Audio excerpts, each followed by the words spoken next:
Gripper Nation, are you ready for game 3? Let's go, baby. Woo!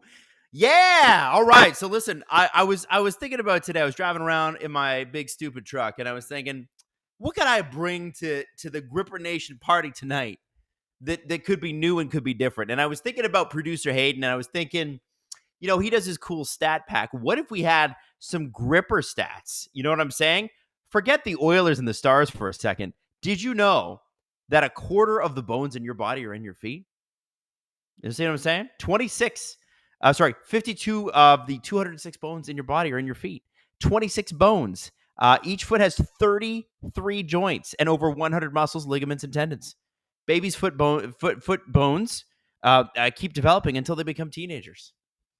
I don't know. Maybe you knew that. Maybe you didn't. Gripper Nation. I'm going to be dropping some feet facts in there. And by the way, listen to those Oilers fans. They are pumped. They are ready. I hope you're ready. I just want to say I love I love some of the grip hooray. Hello, how are my fellow grip heads doing?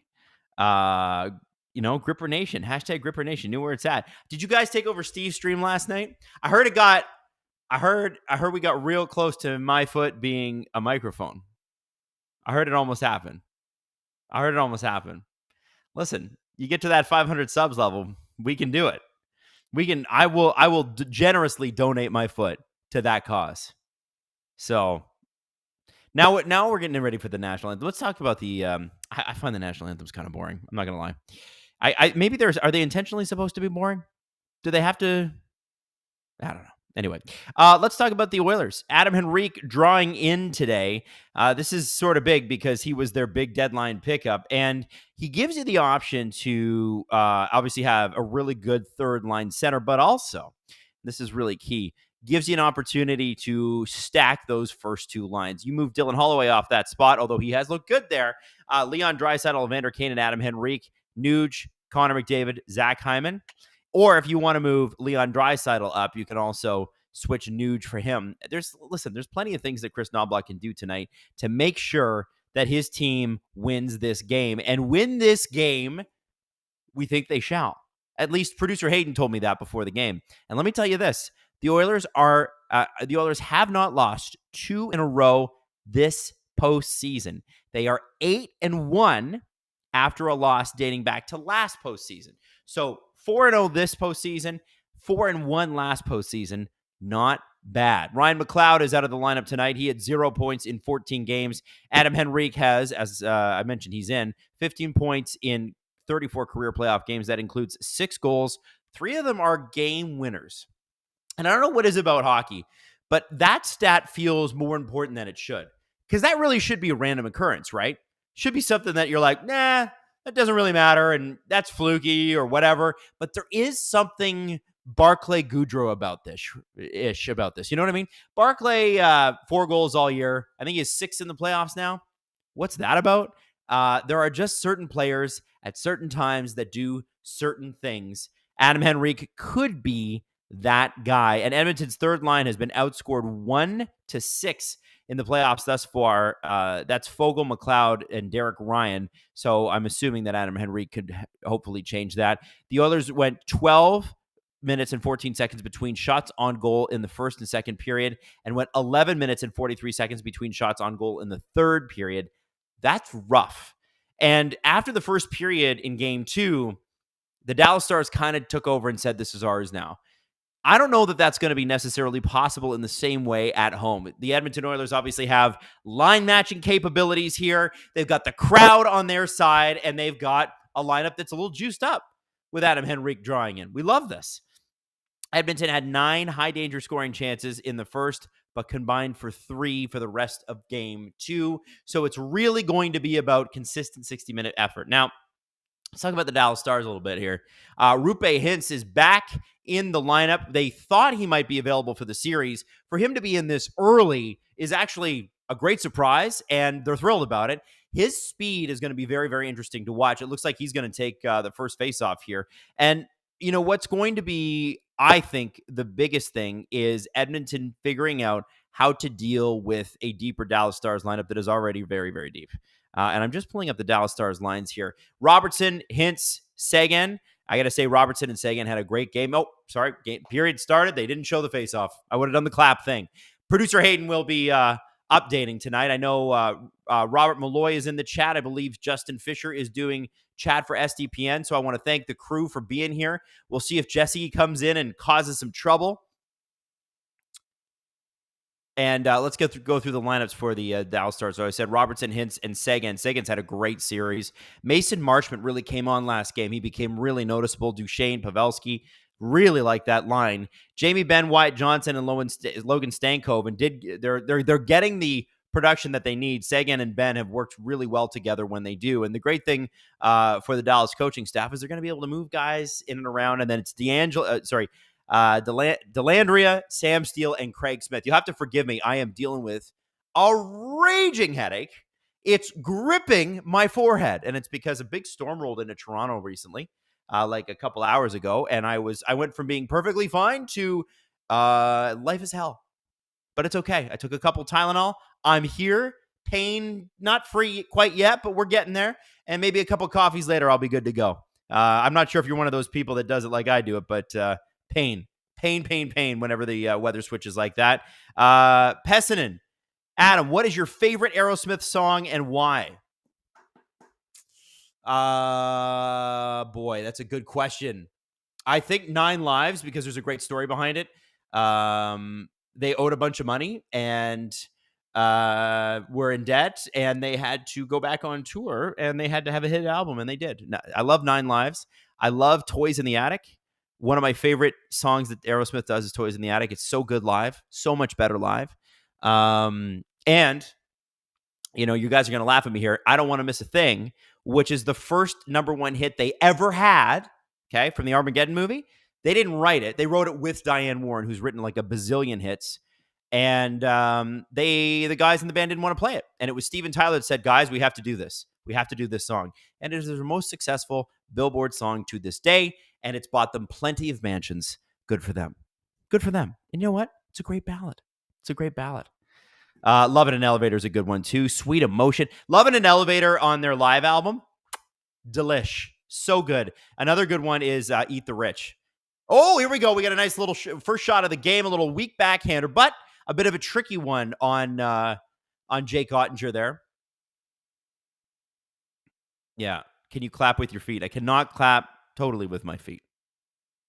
Yeah, you guys will you can hit me up with your favorite Aerosmith songs. I'm down. Let's talk a little classic rock while we're watching we got a goal by Connor McDavid already. Or was that Zach Hyman that tipped that in? Zach Hyman was using his booty power on Jake Ottinger. Those cheeks were right in Jake Ottinger's face. All cheeks. That's all Jake Ottinger saw on that one. I think he might have tipped it. The camera is showing him. I haven't seen the replay yet, but there's a guy with a beer, another guy with a beer, and they're yelling. Let's go. So Kane keeps it alive. A little shot off of Ottinger. Oh, wow. So Zach did tip that in from the side. Wow, look at that. And midway, wow. That's a hell of a tip. That is not easy. Wow. That's a great goal by Zach Hyman. Clear the net. Nice little shot by McDavid. Boy, they make a good pair, don't they? Steve was betting against Zach Hyman to get a point tonight. Sorry, Steve. I guess your parlay is toast, my friend. That's in the BetMGM Big Story segment on today's SDP. People are asking in the chat, guys, is there anywhere that you can watch the game? Because I don't believe CBC Gem is carrying it. If you guys can help out Bottomo, Washington. Bottomo, Washington would like to know where you can watch. Oh, hey, nice little sign on the top there. Enclosed shoes to be worked. It would be worn in this area. Not here. These are my shoes tonight. That's right. Oh, was Justin that did that? Oh, that's funny. Justin's a funny guy. Yeah, these are my shoes. Do these count as enclosed shoes? Because they do have these nice air holes, right? I don't know if they're totally done. Steve Dangle's mighty roar. That's not actually Steve Dangle. Big Cheeks Hyman has a lot of grip on the cuteness factor. yeah, sure. He's a handsome guy. Wow. These are my office Crocs. Do the Crocs grip? Yeah, they grip. They grip, kids. They grip.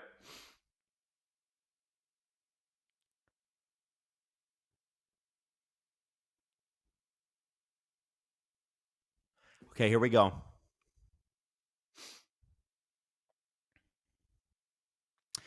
Tyler Seguin putting it deep. Dallas not loving what's happened in the first 3 minutes of this game. Not loving this at all. Edmonton does exactly what they need to do to get their crowd fired up. Like as if Edmonton fans need more of an invitation to get fired up. But look at the just by the way, I want to say a little shout out to Edmonton fans, especially the ones on the ground. Spectacular. Spectacular. The game is on TNT in the States, by the way, if anybody's watching. It's also on True TV. I don't know what True TV is, actually. Can someone explain what True TV is? Is it good? Is True TV good? I don't even know what that is. 16:32 left in the first period. Here we go with the face-off, offensive zone. McDavid line back out there against the Heiskanen line. Well, the Heiskanen defense pairing, along with Thomas Harley. Oh, that is a trip, and you are going to the box, sir. You are going to the box. Bye-bye, Alex Petrovic. That's not what you need, by the way, that's not what you need from your sixth defenseman. Justin Fisher is saying, pick one player from both teams to score tonight, and I will give 10 subs. Okay, so I'm not going to pick Zach Hyman, but I am going to pick, I'm going to say, because he's back, Rupe Hintz. I'm picking Roops, the Roopster. And then from the Edmonton Oilers, should we get hipster about this? Because McDavid's Hyman is pretty obvious on the nose. Does Connor Brown get another one? The fourth line for Edmonton I kind of liked last game too, but they didn't get scoring chances. You know what? Let's get crazy with Edmonton. Let's get a Dylan Holloway goal. And I say let's get crazy because not a lot of people outside of the major guys in Edmonton are scoring, and that's kind of okay. That's good. Fine. As long as they're scoring, you're good. They probably could use some help, but you're good. Holloway's got 3 goals in these playoffs. Let's get him his 4th tonight. Oilers power play here, though. We're looking for Justin to gift those subs. Who needs a sub, by the way? Hit it up. Steve Dangle's mighty roar. Whose elbow are we tickling today? I don't know. That's a good question. I don't know. Jake Trouba's. Steeson Schiller, True TV. It's not reality. It's actuality. True crime and courtroom stuff. And they're running the game? They're running the hockey game? Is it part of the Turner Network? Oh, okay. So did True TV used to be like Court TV? Because that was a thing too for a while. Also, no Corey Perry in the lineup tonight. Just does not work within this Edmonton system. I know that somebody's going to pick him up this summer, though.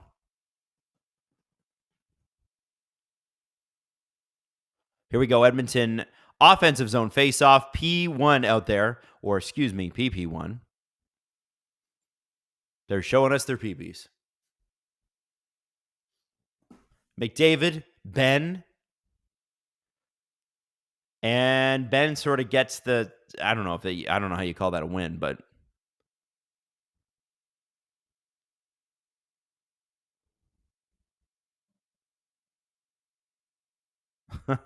CJ Cable. Not a channel that matters, True TV, just part of the package, so they put games on it to draw people to the channel. That's funny that a guy named CJ Cable is telling us about cable packages. Oh, nice little give and go there. Bouchard over to McDavid, right on the crest, but a good little save by Ottinger. 22 seconds left on the power play. 14:35 left in the first period.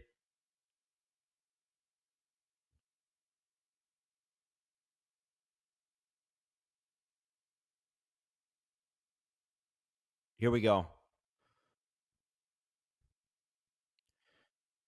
Henrique getting some power play time. That's good. Steve Dangle's Mighty Roar. What should I order from Wendy's? Oh, that's an easy one. 2. Here's what I order. You ready? If I'm feeling real juicy, I get 2 JBCs, which are my favorite hamburger in the world. To me, a junior bacon cheeseburger is the perfect hamburger. It's not too much of anything. It's just enough of everything. It's perfect. And when the lettuce is crisp, beautiful. And if I'm feeling really hungry, like I haven't eaten all day, I might throw in something crazy. Maybe some French fries, maybe a baked potato. Yeah. Yeah. Listen, 3 junior bacon cheeseburgers. Daniel. Damn, Daniel. Baconator extra bacon. Yeah, Benoit. I can't have a Baconator anymore because I can. I just don't know if I could eat anything else the rest of the day.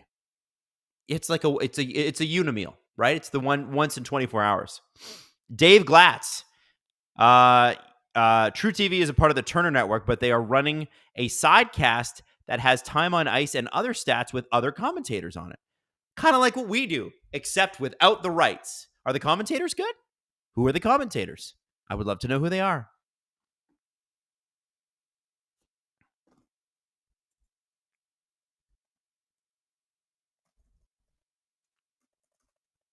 Hang on. All right. Writing a message. There we go. Son of a Baconator is the perfect amount of Baconator. Haven't tried that one. Spicy chicken, baked potato, chili, and a Frosty. Ooh. Do you put a little of the chili on the baked potato with a little of that sour cream and chives?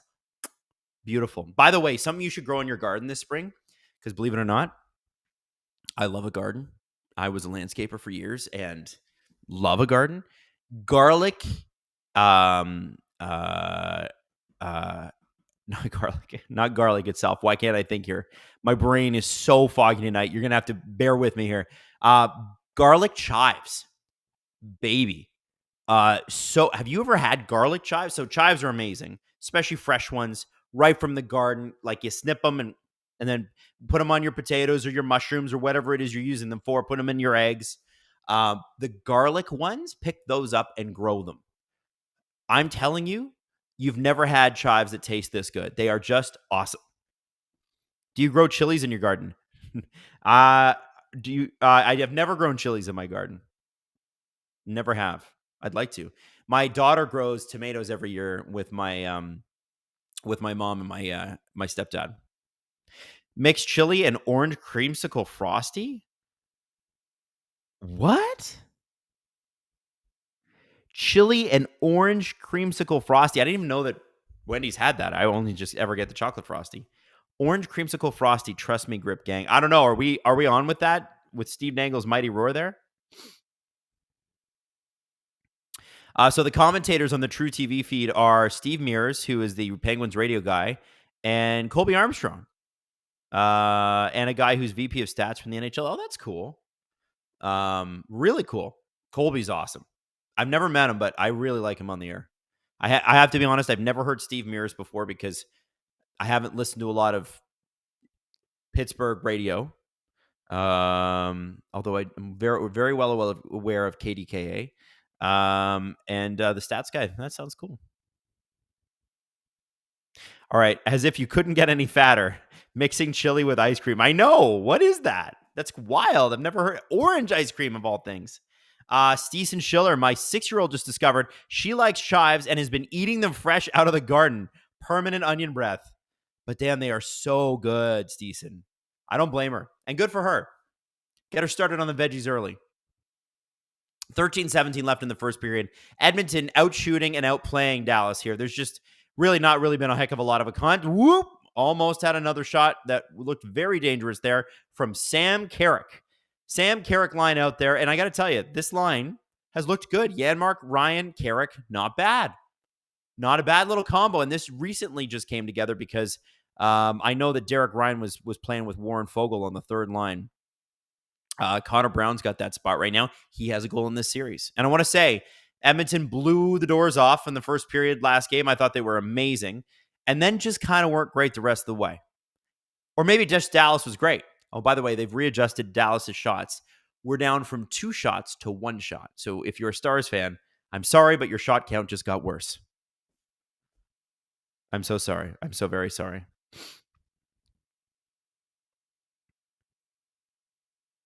By the way, I should tell you. Whoa, okay, whoa. Hey, if you're if you want to come hang out with us, my next stream is going to be at Boston Pizza in Vaughan. Gripper Nation is going live, guys. It's going to be on Wednesday night, and you are literally going to see me in a booth at Boston Pizza, and there's going to be a bunch of people around, and the whole world is going to see Gripper Nation live and in person, which I think is pretty cool. We're selling tickets right now. You can find that on the SDPN Twitter page if you want to, or in the description of our latest podcast. So come buy a ticket. Come hang out with us. The clock is going to be updated. Don't worry, guys. We update it on every faceoff. Here comes Ekholm. Whoop! There's a goal. Ekholm with a nice little wraparound. McDavid with the next goal. Damn. You know what, Justin? Justin Fisher asked me to pick a guy who was going to score. I should have just picked McDavid. After that Zach Hyman thing, I was like, well, he can't score again, right? He can't just score again. Like it's Connor McDavid. Yes, he can. Pick the obvious choice.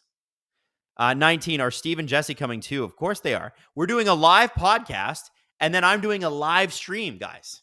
It's going to be sick. We're going to have the best time. Let's go to Boston Pizza, have some beers, eat some pizza, watch some game. And I just I'm getting word from producer Hayden that McDavid has become the 4th fastest player in NHL history to 100 points in the playoffs. The people ahead of him, I believe, are Gretzky, Messier, and Draisaitl. Pretty wild. Pretty wild. Steve Dangle's Mighty Roar. What do I order at BP if I'm allergic to pizza? They got some good wings. Steve also gets the chicken fingers. Steve, every time we're out, he sings that song from TikTok. I don't need this menu. Oh, here we go, Dallas. Oh, Stankoven. I thought maybe not Stankoven. That is not Stankoven. But even so, thought Dallas had one there. Wyatt Johnston was the guy. Steve, Steve orders the chicken fingers wherever he goes. So I would get those. And they're real good. They're real good at Boston Pizza. Just launch Alex Kergripper. Would that be like Alex Kerfoot? Stop it. That was good. That was good. I get it. Gripper Nation, freaking bringing the heat on a Wednesday or Monday night. What am I saying? Wednesday night, we're live at Boston Pizza, baby. So here's the thing I've been thinking.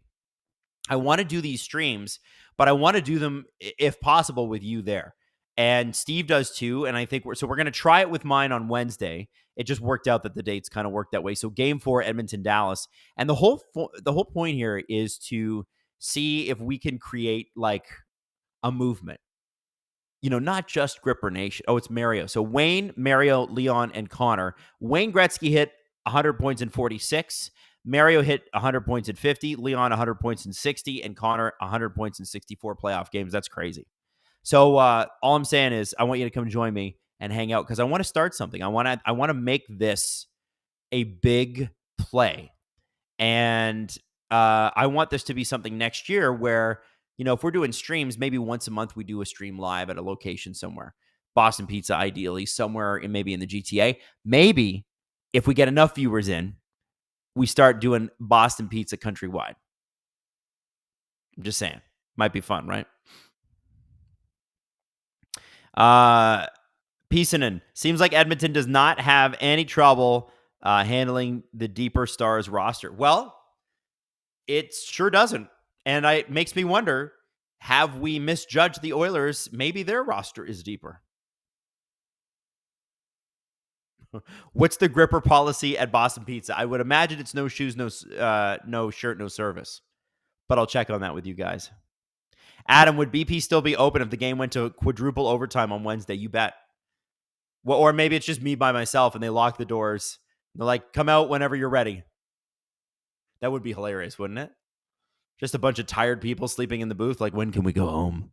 They would for sure close the kitchen on us. They'd lock us in there. Come to Edmonton for an SDPN Cup Final watch party. Guys, I would die and go to heaven. That would be the best. Other than the Leafs in the finals, I would love to come to Edmonton for that. Budget permitting. The Purple Cat 50. No pants, baby. I'm in at Boston Pizza. Yeah. 2-0 Oilers. 10:34 left in the first. 2-0. Shots are 9-2 Edmonton. Amazing Kook 143. I would totally go to Boston Pizza if it didn't take 7.5 hours to drive there and required a border crossing. Well, I do appreciate that. And listen, if you're out of the country, no expectations from us. We're just thrilled that you're watching, but we would like to see you at some event, and maybe we can get closer to you because we got to start doing some stuff stateside. We have a lot of American listeners. You guys are super supportive, and we need to get down there as much as we possibly can. It's just a little spency poo right now. You know, it's a little expensive. Robert Malloy just put the Eventbrite link in the chat there, so you can check it out. So, how many? Do we have any Dallas fans in the chat tonight? How many people here are Stars fans? How many people here are feeling sad and depressed right now?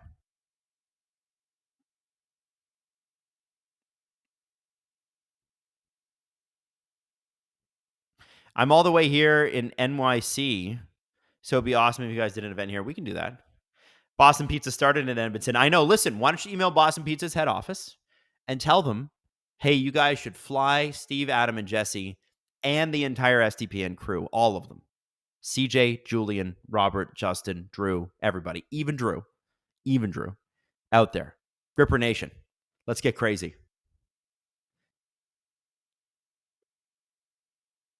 Oh, we got a North Stars fan here. I unfortunately am related to Stars fans, but I am rooting for Edmonton. I'm a Bruins fan, bandwagon Stars fan, not feeling great. Abby, tell me, are you from Dallas? Why did you become a bandwagon Stars fan? I'm a Dallas fan, but I want to see a Canadian team win, so I'm very emotionally confused. Shut up, Kristen says Philly is waiting for you. Please don't. If I show up wearing a Santa Claus costume, are you guys going to pelt me with snowballs? Steve Dangle's Mighty Roar. Who else hates bacon? I feel like you're just trolling at this point. That nobody hates bacon, right? Unless you're a vegan. Oh, Hayden hates vegan. No, Hayden does not hate vegans. Hayden just said in my ear he doesn't like bacon. Hayden, what else don't you like that would surprise us? Hayden also doesn't like lasagna. Hayden hates happiness and light. I'm kidding. He doesn't. That is really surprising. My wife does not like cheese. So there you go. Hey, it's Wiggleman or Wilgeman. I still don't have a pronunciation on your last name. I hope you don't mind. Would love a series where you pop in and watch games in the regular season between rival teams, Boston Habs, Detroit Avs, Blues, Hawks. Yeah, you know what? So here's what I'm going to do next year for you guys. I haven't run this by Steve and Jesse yet, but I'm ideally looking for the Monday night game. And maybe, because I know Amazon's picking it up here in Canada, some of those will be Leaf games, but some of them won't. And maybe certain nights where the Leafs aren't on early, I'll do a late stream, and I'll do some more Western Conference things. Because you know what? You guys have all shown up for me, and you're all Western Conference fans, and I'd like to show up for you. Really do appreciate it. It's kind of cool that, a bunch of guys from Toronto are able to do this. So, whoa, I thought that was, whoa, boy, that Jamie Benn line, I'm telling you, Edmonton is going to have some trouble with that line. That's a good line.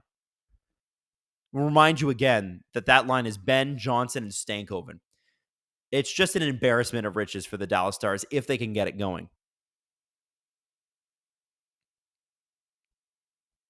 Pete DeBoer apparently has split up Lindell and Tanev. And if you've been paying attention to our stat packs with producer Hayden, the stats god, you would know that Tanev and Lindell have been the least effective pair for them in goals against per 60 throughout the entire playoffs. And they weren't doing a good job containing McDavid. So you maybe need to do something else. Now, let's see how the defense kind of lines up here, because I haven't actually had a look. But I wonder, do you move Suter up with Tanev? Does that make sense? Does he have the mobility to keep a guy like McDavid in check? Do you move Harley down and maybe Lindell up? Oh, boy. It's almost 3-0 there. thought that was a goal for sure.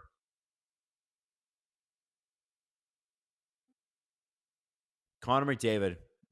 Oh baby, he's on one tonight, guys. Yeah, that must feel very cool if you're an Edmonton fan, being like, yeah, this tonight's a Connor night. That must be very exciting.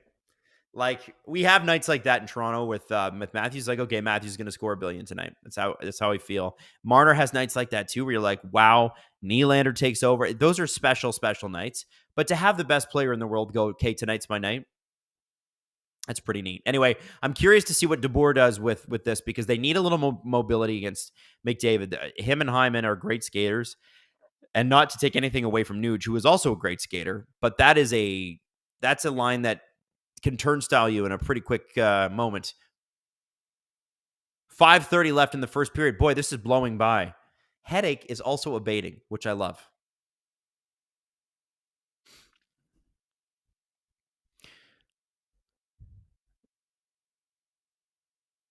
PJ, Connor Knights feel pretty cool. Aaron Grace, to make it about the Leafs, did you read into the Berube meeting Marner thing? No, it doesn't mean anything. It doesn't mean he's staying. It doesn't mean he's getting traded. It doesn't mean anything. It means a head coach is doing his job and meeting with the players, the star players under contract next season for the Toronto Maple Leafs, as he should. Listen, the players, whenever you have a coach taking over, you got to talk to the players on the team that are the power play guys. And what I mean by that is the guys who are going to win and lose you games depending upon how they play, and ask them, where do you think Craig's lucky he's got the entire summer to prepare for training camp. He can sit there and talk to Marner and talk to Matthews and talk to Tavares and talk to Nylander and talk to Riley and go, where have we been going wrong in your opinion? And then he can take their opinions and go back and watch some game tape and go, okay, who do I think was right? Who do I agree with? Bingo bongo. It's just what a good head coach does. Also, I kind of feel bad for them because like nothing's safe. Like I guess it sort of comes with being a celebrity, and hockey players are celebrities, but they're just trying to have a coffee, right? And then people taking pictures of them, so that's a bummer. But I guess that's part of being a celebrity. Tim Roby Show. How did Rodriguez not get fined for that vicious headbutt to Trouba's elbow? Get a grip, George. Hashtag Gripper Nation. It's a good point. Jake Trouba's elbow. First off, his bank account is so much lighter today. $5,000. What will he do? Secondly, Evan Rodriguez needs to watch where he puts his face. It came awfully close to Trouba's elbow, and that could have hurt Trouba. We can't have that. We can't have that.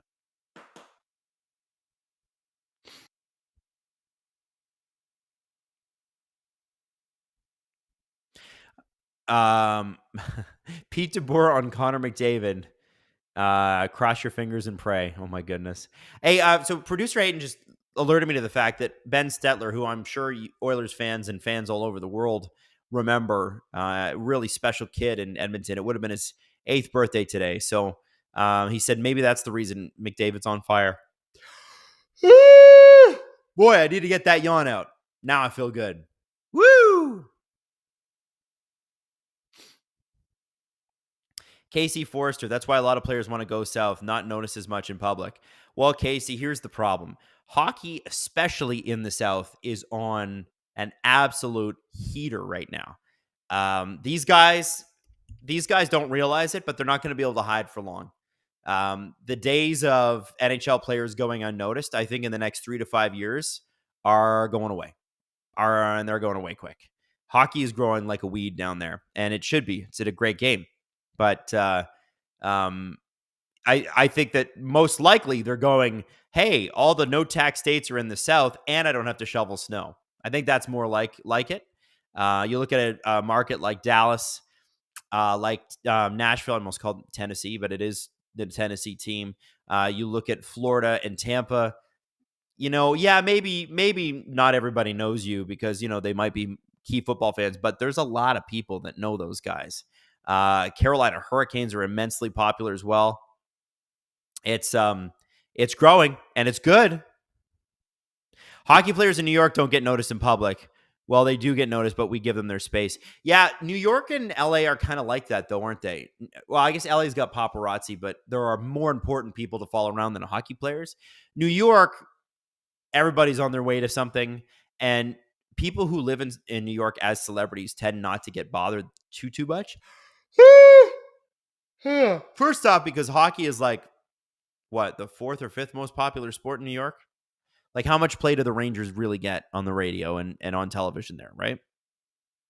Especially when the Giants are playing and the Yankees are playing and the Mets are playing, and even the Jets. The Jets, the most tortured fan base in all fandom. They got a lot of oxygen.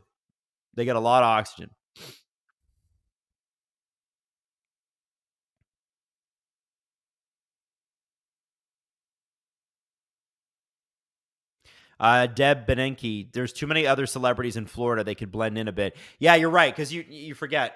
I forget. Sunrise is like, what, 20 minutes outside of Miami? So essentially it's a Miami team. So Action Jackson, go to bed. I don't know what it is. It gets after 9 o'clock and I'm like, oh, that's not what I do after 9 o'clock.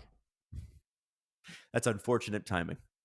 It gets after 9 o'clock and it's like, well, you're going to be tired for 20 minutes and then you're going to fire it up again. I will be making another coffee and intermission, though.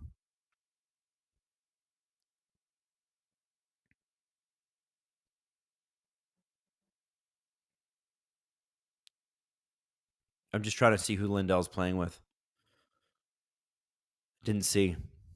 This is, you know what? These sidecasts, I hate to say it, it would be so much easier from inside an arena. Now, yes, Hayden, go ahead.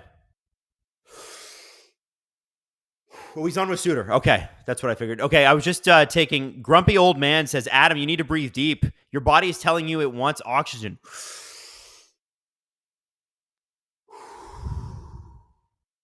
Oh, okay. Sunrise is way more than 20 minutes outside Miami. It's like 20 minutes outside of Fort Lauderdale. Okay, fair.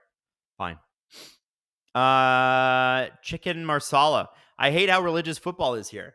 Because see, I love football and I love how religious it is. And I think it gives football fans a really good blueprint for how hockey can be. Right?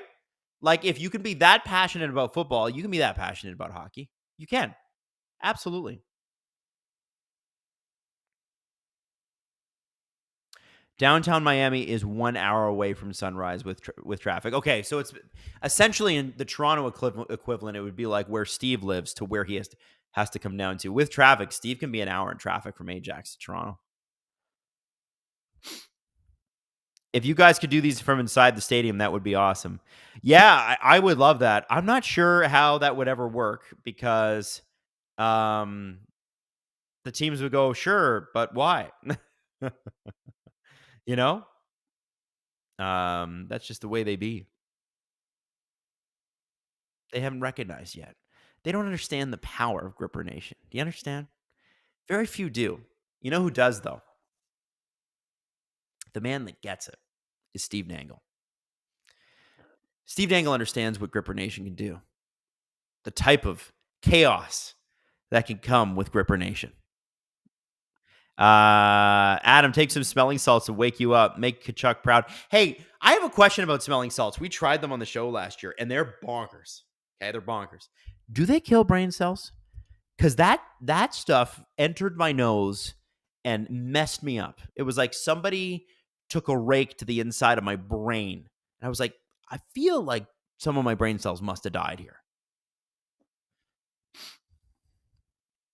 John Gibson, most stadiums have bad Wi-Fi / self-service. Aha, that's because you're on the public Wi-Fi. When you're on the internal Wi-Fi, which I used to have when I worked for the Leafs for a couple seasons, it's primo, baby. It's primo.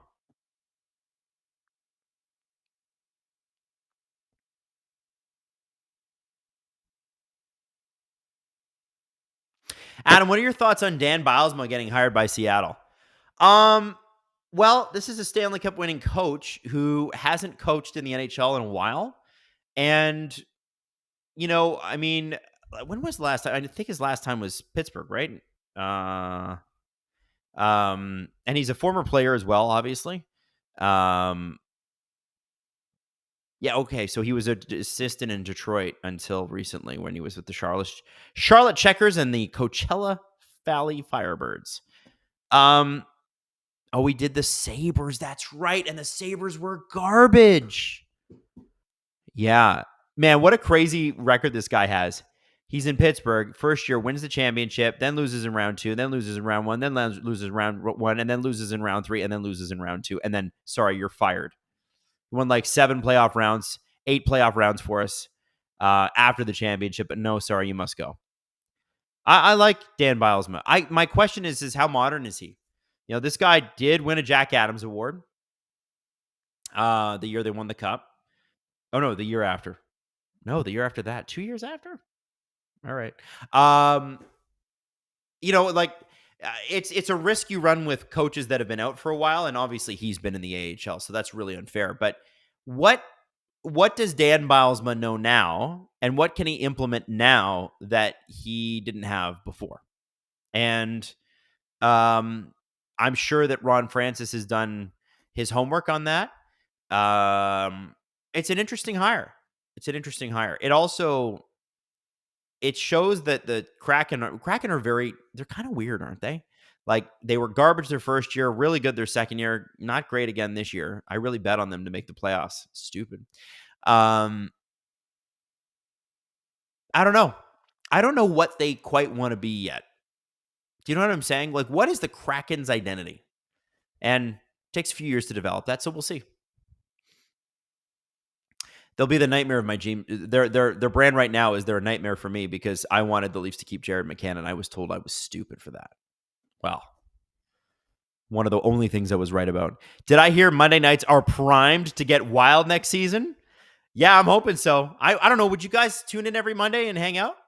Because I feel like Mondays are a good night to do it because it gives you something to look forward to on a Monday. You know? Like, if we're all hanging out here, it's kind of fun, right? We all kind of meet up. Same crew, hang out. You know, Monday nights are usually slower.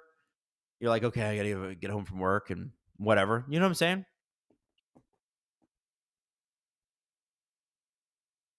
Kraken identity, king of salary cap space. Yeah, they could be a player in the sweepstakes this year. I'm wondering what Sam Reinhart gets.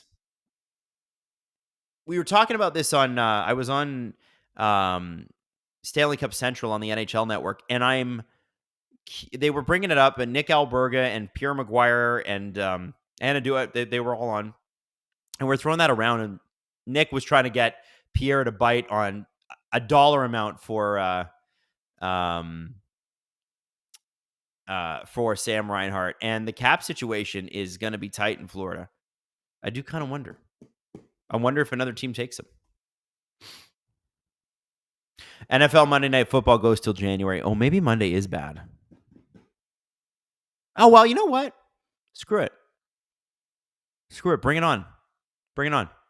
That's only January. That's halfway through the season. Yes, and maybe you'll miss my Monday streams for 3 months, and that will be okay. I will have to live with that if you're watching football. But I think Mondays would be fun. This is my first stream. Does Adam talk about hockey at all? Jimmy, it's like being at my house. We're going to chill. Yes, I do talk about hockey a lot, but not as much as the other guys, because I see this more as a hangout. I'm not like live calling the game all the time. And really, let's be honest, the last 6-7 minutes of that period, not a whole lot going on. Trouba lost his stake in 821 Baconators today. Is that what $5,000 will get you? 821 Baconators? Most Monday Night Footballs are crap. No worries there. That's actually a kind of a good point. They were not good this year. They were bad matchups, weren't they? Or this past year. I don't know. I was thinking about the NFL. You don't want the NFL smoke. It's not comparable, Adam. Well, I just think I'll just do Mondays. And if you can make it, you can make it. And we'll have fun. Stankoven went into the tunnel. I did see that. I didn't think, Zachary, that was that serious, though. He walked himself in. Yeah, he's hurt. I don't know. Oh, a big shout out to Pierre-Luc Dubois, who is back from the World Championships and in the stream tonight. Is it the real one? Who's to know? Adam, who's your pick to win the inaugural Major League Hockey Super Duper Real Trophy? That is a good question. Could it be Saskatchewan or maybe Iowa? Who's to know?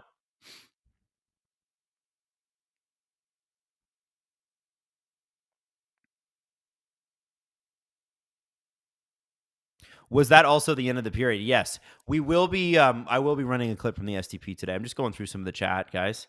Cayuga, the New York Jets are going to have the most primetime games this season. That alone tells you it's going to be crap. Well, but it's the Aaron Rodgers effect, right? Kind of makes sense. Especially if he can play more than a snap. Because it's a snap, because he snapped, All-Star Danny Heatley. Is that the real one? Is that Danny Heatley 50-07? Adam, I totally understand your complaints about the Neil Young show. That being said, I'd pay an unspeakable amount of money to see Cortez the Killer live. Well, great thing is you can go see Neil Young. He's opening with it. He's playing it a lot. If you look at his set lists, he's playing that song a lot. So you can rip on. My Patriots don't play on Monday Night Football this year, so I can do Monday Night Hockey with Gripper Nation and Adam Wylde. Well, Justin, I'm thrilled. Detroit Lions fan here, was a fan when they were 0-16. They had some dark days. Yes, sir, they did. Rocky, good on you, man. Detroit Lion fans reminded me of sort of Arizona fans, except that they were more heartbroken than Arizona fans because they never won. Steve Dangle's Mighty Roar. Who's hyped for Giants and Panthers in Germany? Man, German sports, German fans are bananas. I don't know how many Bundesliga games you've ever watched. Every time I get the chance, I'll put it on because I think Sportsnet's got it on the weekends. And they're crazy. They're crazy.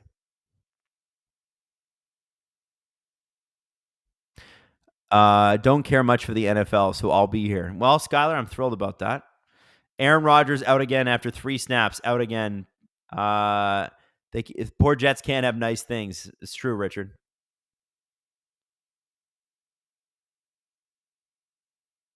I say this as a fan who wants the best for SDPN. Let's have a fun, wacky Wednesday stream or something. Maximize the growth or engagement for the algorithm, but these streams get like these streams, but get like 17 games a year.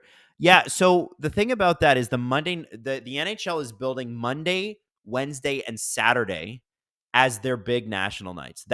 It was supposed to be Saturday, Sunday, and in Canada they did like hometown hockey, stuff like that. It didn't work out that well because of the NFL. So Saturday, Monday, Wednesday seem to be the national nights. Now I could do Wednesdays.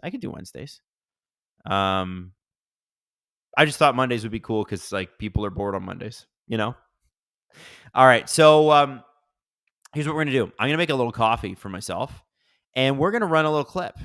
And if you were watching yesterday's game, I'm sure you're aware that Jacob Trouba might have thrown an elbow, and it wasn't a major penalty. The question is, should it have been? We got into it today on the SDP. This Trouba Rodriguez elbow. Mm-hmm. And so it's interesting because I love watching the discourse afterwards. Jesse, do you need me to send you the link on that? No. Pull it up. Okay, cool. So you'll pull it up. Yeah. Okay, imagine Jake Trouba horizontal elbowing someone. Look at that! Now, people will argue that elbow, so first off, that's not a major penalty. They called it 2 minutes. And people will say, well, the point of contact is his shoulder back. No, it's not. But it's still from a that flying angle, elbow. No, there you go. There you go.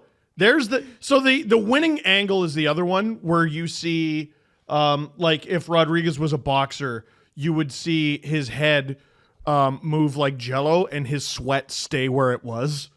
Like, you ever see those shots where someone gets punched in the head so hard that their sweat stays stationary but their head goes flying? Yes. Yeah. Yeah, that's exactly what would have happened there. Can't believe Trouba stayed in the game. Can't believe Rodriguez stayed in the game. Look at that! Yeah, principal point of contact is the friggin' fotch. Right in the jaw.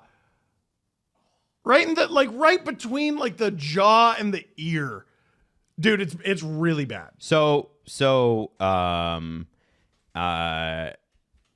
In absence of the NHL explaining their rules, we have to go with people that used to work at the NHL.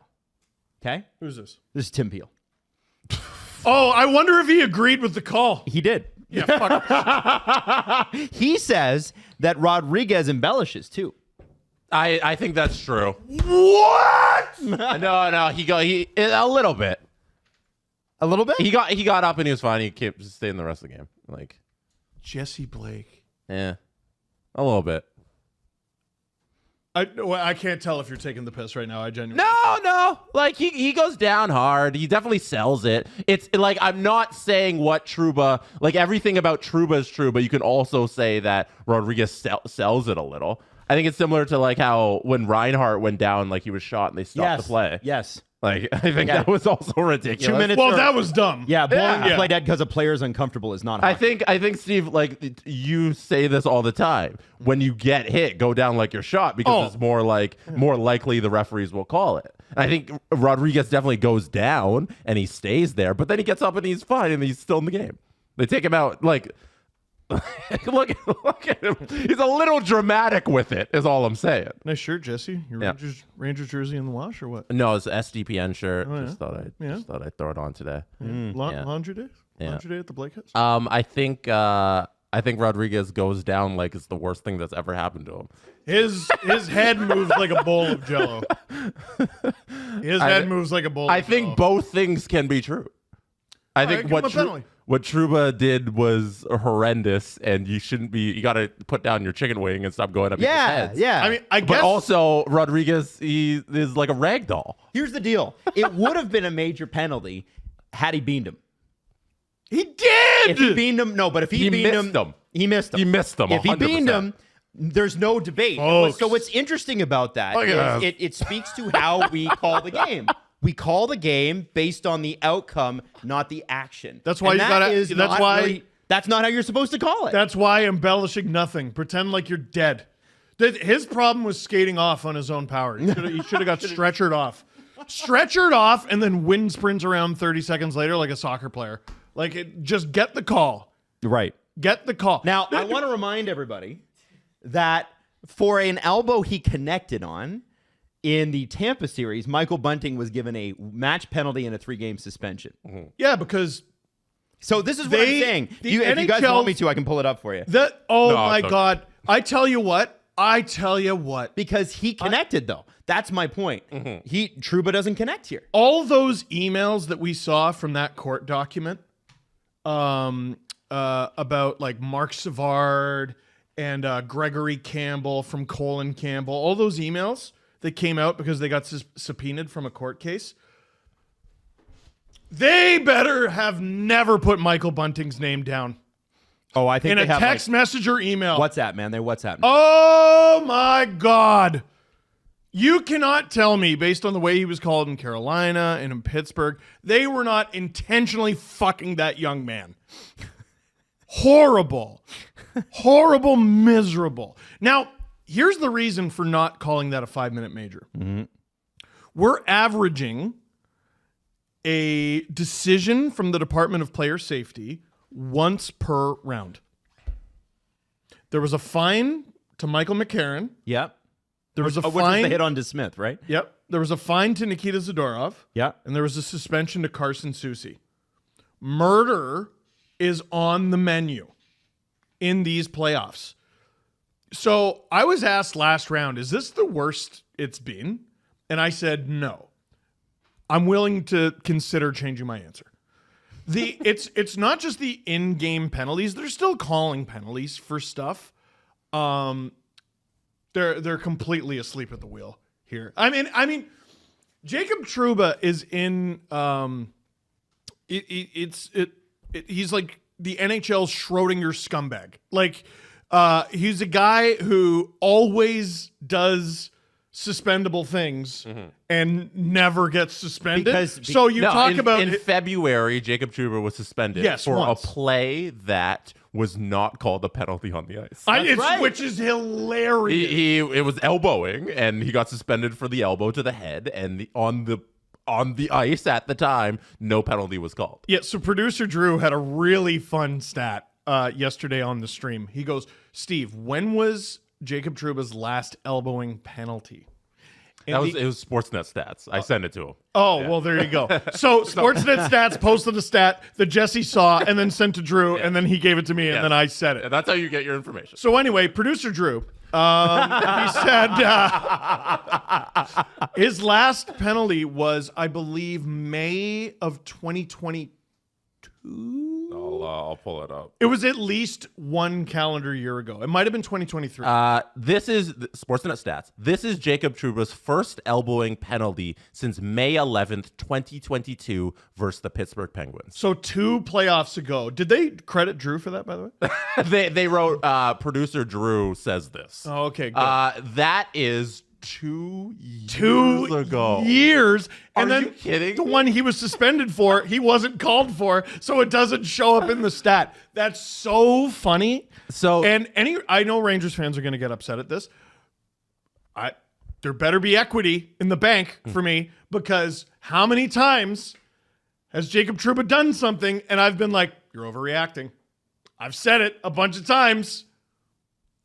But nope, there's no equity in the bank of goodwill. at Taylor Hossey PGH on Twitter put together a supercut of Jacob Trouba elbows. That's amazing. Do you want to see a couple of them? By the way, man. quote of the night last night was Kevin BX saying, I didn't think it was an elbow. Trouba elbowing. Here's one shot. Oh, man.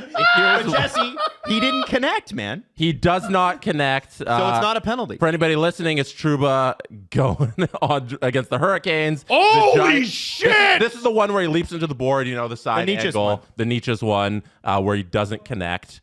And then we got one against Pittsburgh here. Oh, that's This great. is on Sidney Crosby. Oh. He is going right to Crosby's head. Wow. He does connect there. Did he get a penalty on that? Maybe this is the one from That's a 2022. John Jones elbow. Jesus. So Trouba, there's his next history. And then the next one, it's Trouba when he's with Winnipeg. He's hitting somebody on St. that Louis. Braun? I can't. Penn? No. Troy Brower? Oh, Is that The Brower play? I don't know. Yeah. Oh, yeah, right, he gets yeah. the Brower play. Yeah. So he's going at Brower right in his face, big chicken wing elbow. Oh, no, Jesse, it's a forearm. That's Jacob Trouba. And then once again, back with New York, on Andre Palat. Andre Palat, giant elbow. Oh, my God. Tries to decapitate this man. Adam, this is your boy, Andre Palat. yeah. Look at this. Holy shit. In true Andre Palat style, he missed because Andre's too slippery for that. Okay, I understand the argument of like what You have to what, connect, Steve. What Bieksa was saying is like you try to hit with the forearm. I understand that. Hold on, but why? He's leading with the point of his elbow. And then one more because we're not done. On Zabinajad? No. Trouba. Dumbass. I think that's Dodonov. I'm trying to read the looks back like of the Dodonov. jersey. I can't see it, but Trouba's up there, and there's the elbow. It's behind. a bad one. Either Dodonov or Dorofeev. Oh, Dorofeev would make more sense. There you go. Just huge elbow from behind off of the face-off draw. Jacob Trouba loves to throw out his elbow. Except that one is shoulder, I guess. That one is the one where I'm like, oh, he only shoulder checked him in the head. Yeah, no, I was surprised. But you know what? No one does anything about it. No one does shit to Jake Trouba. He would stop doing this if somebody did something. All right, let's go, baby. Let's go. We're back. We're getting ready for second period. And Angel Hernandez, the worst ump in MLB history, is retiring after 30 years. And some are saying it's the best call and the only call he's gotten right over the last couple decades. Congratulations, baseball fans. You don't need to watch. You don't need to watch him anymore. Apparently that announcement's coming tomorrow. So what do we think of that Trouba clip? Jesse is for sure a Trouba apologist. Let me just throw that out there. Steve Dangle, just here for Steve being right. Well, you know. Cassie, you don't need to know. Welcome to STP VIP. Cassie, welcome. Did you finally sign up? You should sign up for STP VIP because it's a lot of fun. We recorded our VIP episode today. It should be out a little later this week, but they are wicked because they are a throwback a little bit to what we used to do, which was the first hour of our show always used to be hockey. And the second hour used to be just whatever goofy shit I found on the internet that I thought Steve and Jesse might want to talk about. And now it's a whole episode of it. They are a lot of fun. We in this week's episode, we're talking about those Toronto jerseys, the Blue Jays ones, what do they call them? The City Connect jerseys. They leaked today, and we're not going to know for sure until Thursday that those are the jerseys. But they're probably the jerseys, and they're not great. Cassie, you don't need to know. Gifted 10 memberships. Cassie, what's up? Thank you. And by the way, if you just got a VIP membership, please thank Cassie. Dave Glatt says Cassie is a legend. Dave is a new VIP, it seems. Trent Frederick is going to do something to Trouba next season. See, Justin, people say that, but then I go like, oh, nobody likes Jake Trouba. Nobody does anything. Oh, you don't like it? Do something. These guys don't do anything. You know why? Because he's crazy. He'll kill you. They're all afraid of him. Also, I made this coffee, CJ Show mug, available at the SDPN shop. Just throwing that out there. And it's a little too hot. Not going to lie. Nick Jenkins, all the City Connects are horrible. We actually did a whole chat about jerseys like that and some of the best and worst and why they continue to do it. So, Dave Glatz, I'm not a new member, but Cassie is still a legend. Cassie is a legend. Cassie is here every damn show. Shout out Cassie. It's great. You know, I'm starting to recognize some of your names like Dee Weiss. I know you've been here a lot. Hot take, 90% of alternate jerseys suck. The only ones that are cool that are throwbacks. Call me old, but I'm in favor of a 2-jersey system. Davin, I'm with you. I'm a 3-jersey system guy. And by the way, for most of the last 30 years, teams have had an alternate jersey, like a third jersey. The thing is, what I find annoying is they take like nicknames that aren't real and then apply them. So, for instance, like Cleveland, they call themselves the Land. No one in Cleveland says, "Oh yeah, welcome to the Land." No, you'd have a better chance of somebody calling it the Cleve. Seriously, did my stream cut out? No, it's not. Okay, good. Anyway, it's just silly. It's silly, and I think people are tired of it. By the way, we're 19-12 into the second period. Adam, I have to agree with you about those Stars jerseys that glow in the dark. I really hate those. See what I mean? Yeah, they're not great. Those Dallas Stars could have one of the worst logos in the league, and it's crazy because their 90s jerseys were pretty cool. And I love the old North Stars jerseys. Love. Yeah, I think Dallas needs a rebrand. Not Stars wise, because here's the thing: a star is such a cool thing to have as your moniker, like as your brand, and like their big jersey is a star with the D in the middle. Like, why? Ew, brother. Ew.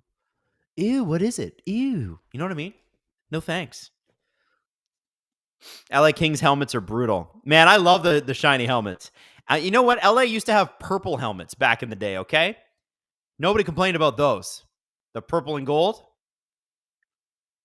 I'm one of those weirdos that thinks the Kings should go back to a time when they were owned by the Lakers and have the same color as the Lakers. Black and white's fine, but purple and that goldish yellow color, that's LA, baby. And you're the Kings. Royal purple is a part of it. That's Roman Empire shit, man. By the way, Dallas has quickly got a couple of shots in this period, which is pretty good. I mean, they're going to need to play a lot better than they did in the first. It's interesting how they keep adjusting the shot clock, because when we got to the end of the last period, Edmonton was out shooting Dallas. 9 Another good save by Skinner. 10-5. So we got to the last period. Edmonton was out shooting Dallas 13-2, and now they're down to 10 shots. I don't know why they needed to adjust that, but I guess they really did.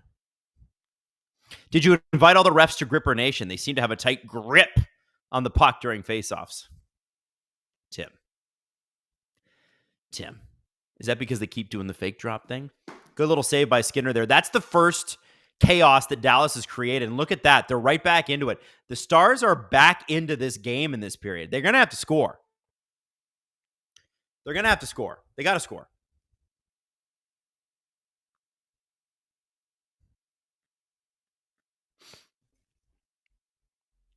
According to Pliny the Elder, thousands of snails were needed to produce just 1 ounce of purple dye. It was outrageously expensive in ancient Rome to have purple dye. Outrageous. Which is why only emperors were allowed to wear it. Rumor has it LA is branding, but they're going back to the Gretzky era. Basically, they'll create a home version of their third logo. I don't hate it. I've never minded LA's logo. I just thought it was kind of boring. I like the 90s LA Kings logo. Obviously Marcel Dion era is my favorite LA Kings jersey, but I like color. I'm tired of all these black and white jerseys, and I say that as a proud owner of the Justin Bieber Leafs jersey.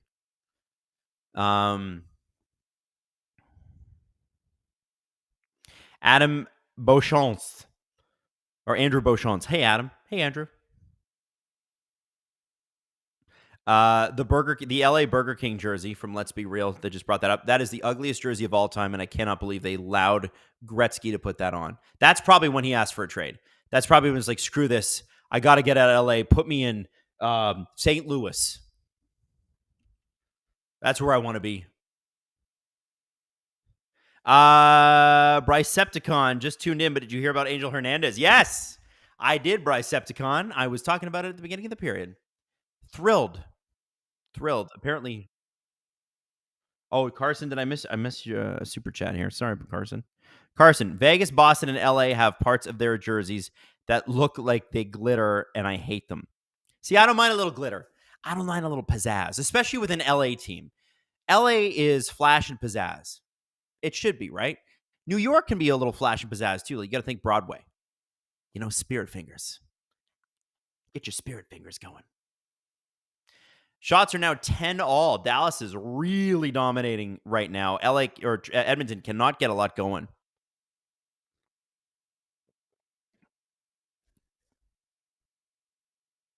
Edmonton has been outshot 7-0 in this period, ladies and gentlemen.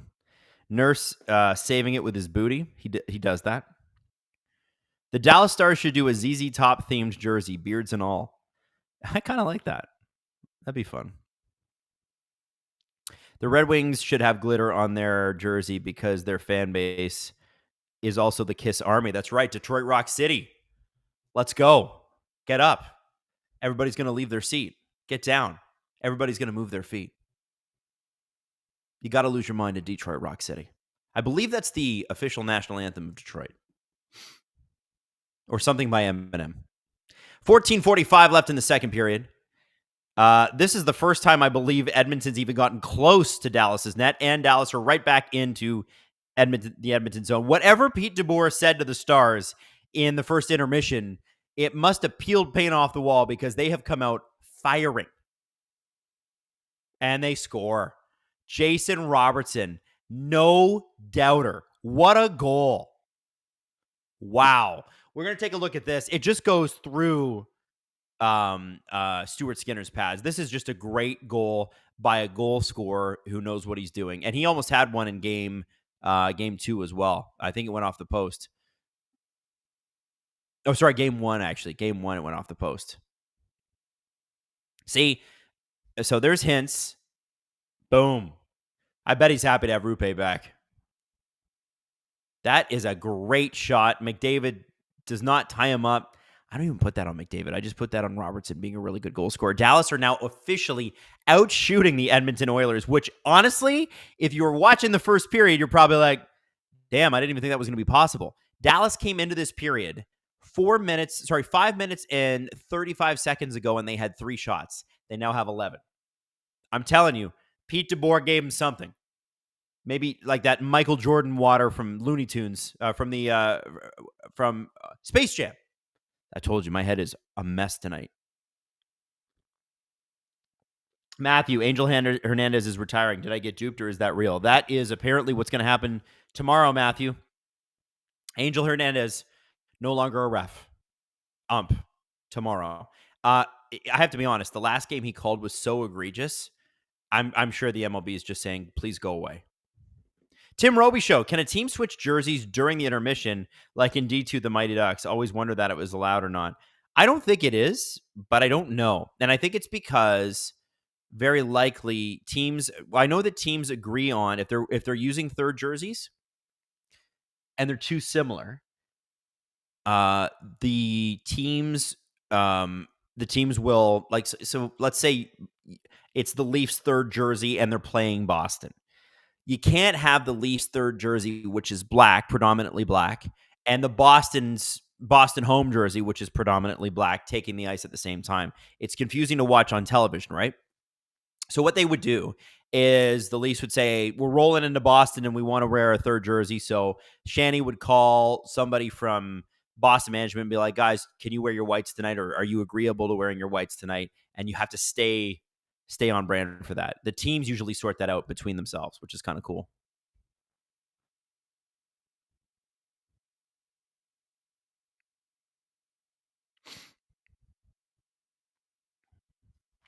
The Edmonton Oilers, this is important, and I'm going to go back to this because producer Hayden, stats god, Gripper Nation god.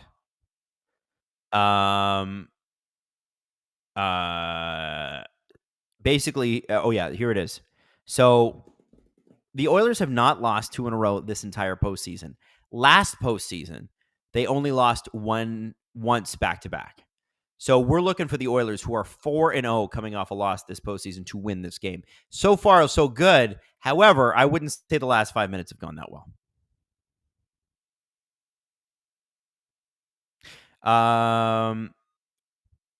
Steve Dangle asked me 10 minutes ago. I'm looking at my text messages. He said, I want you to shout out Cassie again. She somehow just got a membership. Meanwhile, she's gifted hundreds throughout the playoffs to other people. Cassie, thank you. It really does mean a whole lot to us, and I just hope you know how special that makes us feel. And I do really want to say I appreciate it. Chris L, tons of great Sox, Jays, and Oilers jerseys at the White Sox game today. Really? At least 10,000 Jays fans were there and talked to people from all over the GTA. Hey, that's cool. Jays fans do travel, and Chicago's such an easy spot to get to from Toronto. And it's such a great city. I've never been, but all I heard is how great it is. I'm dying to do a Mafia tour there. A city with history like that. I love Mafia documentaries. Old Chicago, baby. Talk to me. Ooh, that's dirty. I would do that over a beach vacation. That's how much I love that stuff. Plus, Chicago has some of my favorite architecture. A ton of Art Deco. Are you a nerd? Well, welcome to my stream where we talk about architecture, history, and the Edmonton Oilers and Dallas Stars. John Gibson in the super chat. Is that John Gibson of the Anaheim Ducks? Doesn't matter. Raise a toast to Angel Hernandez leaving baseball. Guys, throw John Gibson a like. We all got to like this. This is good for sport. Adam, do you prefer white or dark jerseys as home or away? I always thought it was strange that teams who are predominantly one color have to wear... when I was growing up, the Leafs wore white at home. And I always thought that was weird because their predominant color is blue. And so, whoop! Oh, baby, Dallas is pushing for that. They want that next goal. I always thought it was weird that you couldn't wear the jersey of your colors at home. So I'm actually a dark jersey at home, light jersey on the road person. And I know that there are a lot of people who disagree with me on that, but I don't think your predominant color should be hidden away from your home fans. I think you should be wearing the colorful jerseys at home and let the other team be kind of whited out by theirs.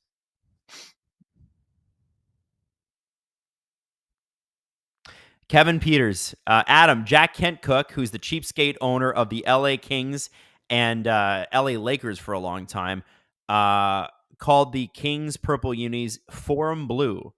Well, they weren't blue, they were purple. But Jack Kent Cook was known as a big meanie. And Jack Kent Cook actually owned, I don't know if you know this, owned the Toronto Maple Leafs. Oh, here we go. Robertson. Oh, and he scores. I'll continue that story in a second because I just fooled you. Jason Robertson again, baby. Let's go. Wow. Damn. How much did the Stars miss Rupe? Come on. Hintz is back, baby.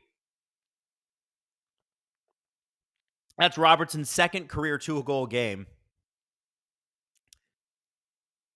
Nice little shot by that. So that's kind of started by Robertson, and then he gets in there and basically collects his own rebound.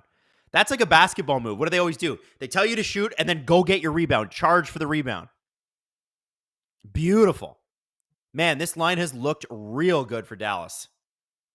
And all of a sudden, a game that looked very much in Edmonton's favor. Very much like the Stars had a wall to climb in 8 minutes. The Stars have erased that lead.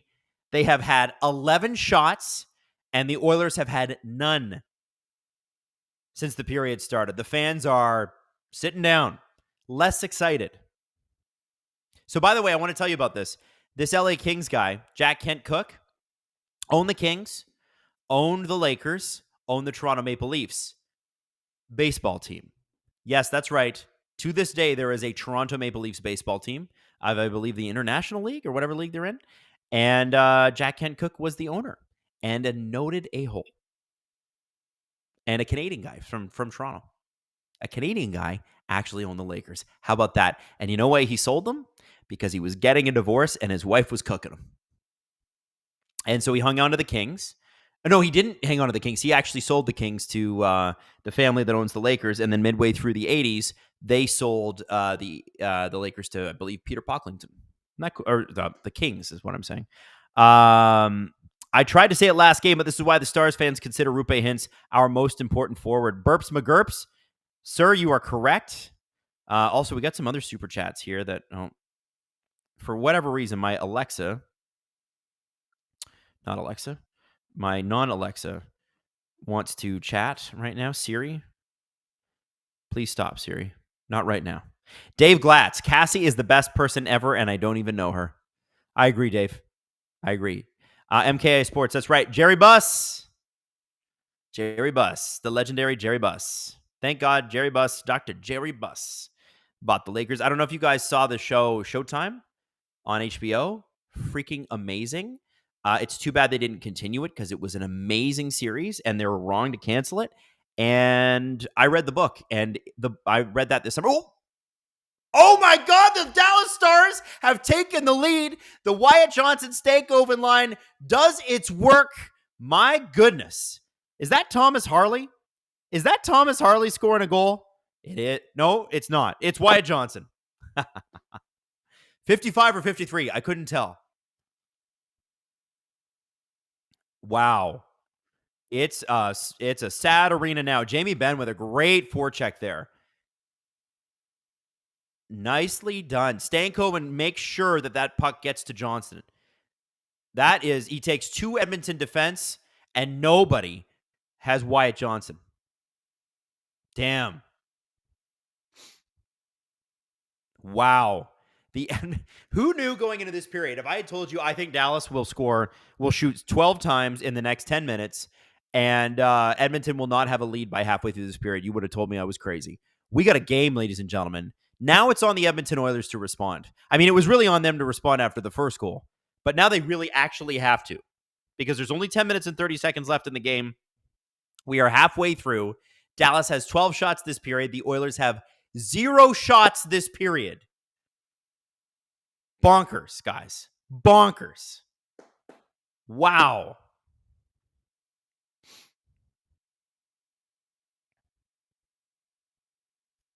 I like the poll that was just put up. Halfway mark. Who is winning? Oilers? LOL? Or Stars? Holy moly. I'm going to go with Stars right now because it's looking like that. That guy from Canada, Adam, which Leafs team that made the conference finals had the best chance to win the cup? 93, 94, 99, or 02. 93 was a really special team. The issue is that if you look at how LA did against Montreal, it wasn't good. But I actually do think, and that Montreal team was stacked with superstars. Toronto would have been an underdog in that series, no question. It's a real shame that the Leafs didn't go because a Toronto-Montreal series would have been incredible. I would say the 93 team or the 02 team. And the problem with the 02 team was, I believe, Sundin and Nieuwendyk or whoever the centers were, it's been a while, they were all injured. Our top line center was Alan McCauley. Nothing against Alan, but he wasn't supposed to be that guy. So I think that the Leafs should have beat the Carolina Hurricanes in that series. And it's a shame that they didn't. That's the best team for my money. Cujo was a better goalie too. Oh, we got a breakaway. Oh, Marchment he knows he should have buried that. Oh, look at that smile on his face. He knows. Oh, baby. What a great pass. Oh.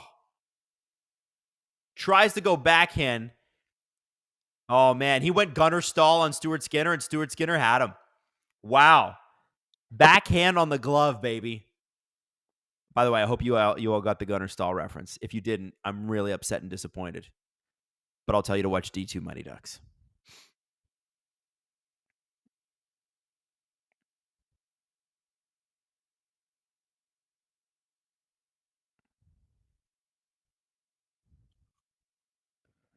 Boston Steve. Skinner is weak. Whoa, there's a Boston Steve?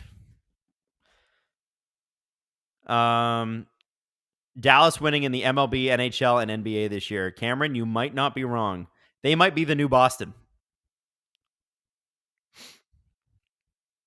The Stars have 3 goals since I joined the stream, LOL. Cassie, Oilers fans in the stream are not going to love you after this. Now that you've told us, you're absolutely right. That did happen.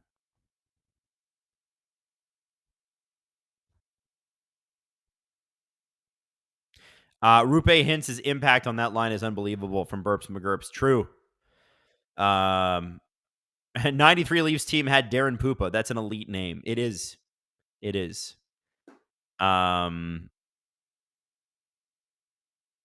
is if you're a Stars fan, this is one of the best periods of your playoffs. This is spectacular for the Oilers. Sometimes you wonder, right? Like, they looked so good in the first period. This is what's so weird about hockey. How is it that the team that looked that good half an hour ago, 40 minutes ago, they were just cooking? And we can't even get a shot 10 minutes into the period? What? How? To everybody joining the chat, yes, we know Angel Hernandez is retiring tomorrow, and that's a good thing. We like that. We're happy about that. By the way, hey, if you can do me a favor, throw this stream a like. And if you can share it with your friends who might want to enjoy a little hockey talk and a little Angel Hernandez laughing session. 17-10 of the shots now. That means that Dallas has outshot the Oilers in this period through 12 minutes, just about anyway. 14-0. That's roughly 2 shots every minute. No, 2 shots every minute. You see where my brain is at? It's not great tonight. It's not sharp.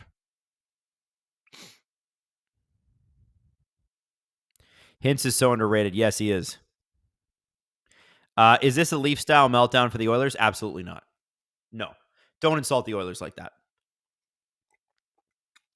The Oilers could very much get back into this game. I mean, they're in the game, but could very much turn this around. The Leafs, and by the way, the Leafs meltdowns happened only in the third period and only went up by multiple goals. Edmonton's getting it over early because they're going to come back in this game. That's what I think.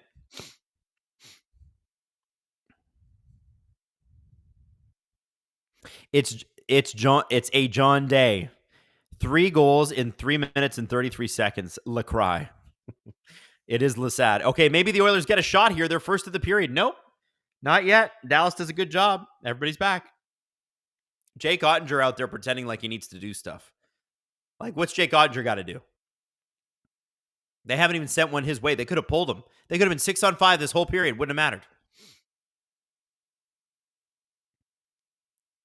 Wow. They're just doing such a great job of sticks and bodies in front of Edmonton rushes. They are taking away the rush chances. That's where McDavid, that line especially, was killing them in the first period. And this is where, we were talking about this earlier, this is where you need Edmonton's depth to step up. Here we go. Nice little shot. You need depth scoring now because the Stars are locking down the top two lines of the Oilers. They really haven't been a factor in this. And you need, a trade deadline acquisition like Adam Henrique to come in and give them a little bit of magic,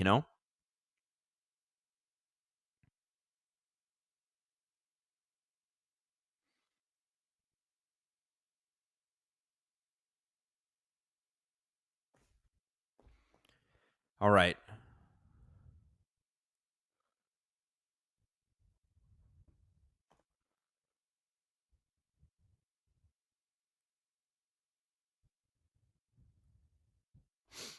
Here we go. 7:06 left. I was just looking at some stats. Don't worry. Every time I stop talking, people are like, did you have a stroke? No. No, I did not. McDavid has done nothing in these playoffs. Okay. Can we just stop that for a second? I just want to read McDavid's stats. Not just tonight. McDavid's in his 15th game. He has 2 points already tonight. He has 25 points in 15 games in these playoffs. Come on, guys. Wait, next you're going to tell me, he's an assists merchant. Yeah, man. He's an elite playmaker. Yeah. He can't do it by himself, though. Like tonight, it'd be nice if the Draisaitl line got something going. Love to see Evander Kane. Oh, do we have a penalty here, or did it hit the glass? 6 minutes and 15 seconds left. Man, this second period has blown by.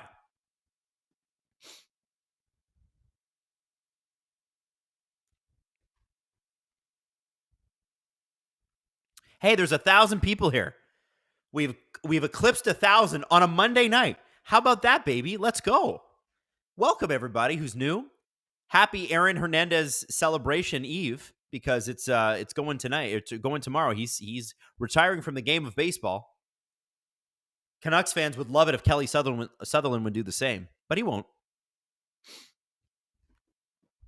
I don't know if there are any Canucks fans left in this. There were Canucks fans who were with me the entire first 2 rounds of the playoffs, and then, the Oilers eliminated them, and they got Lassad.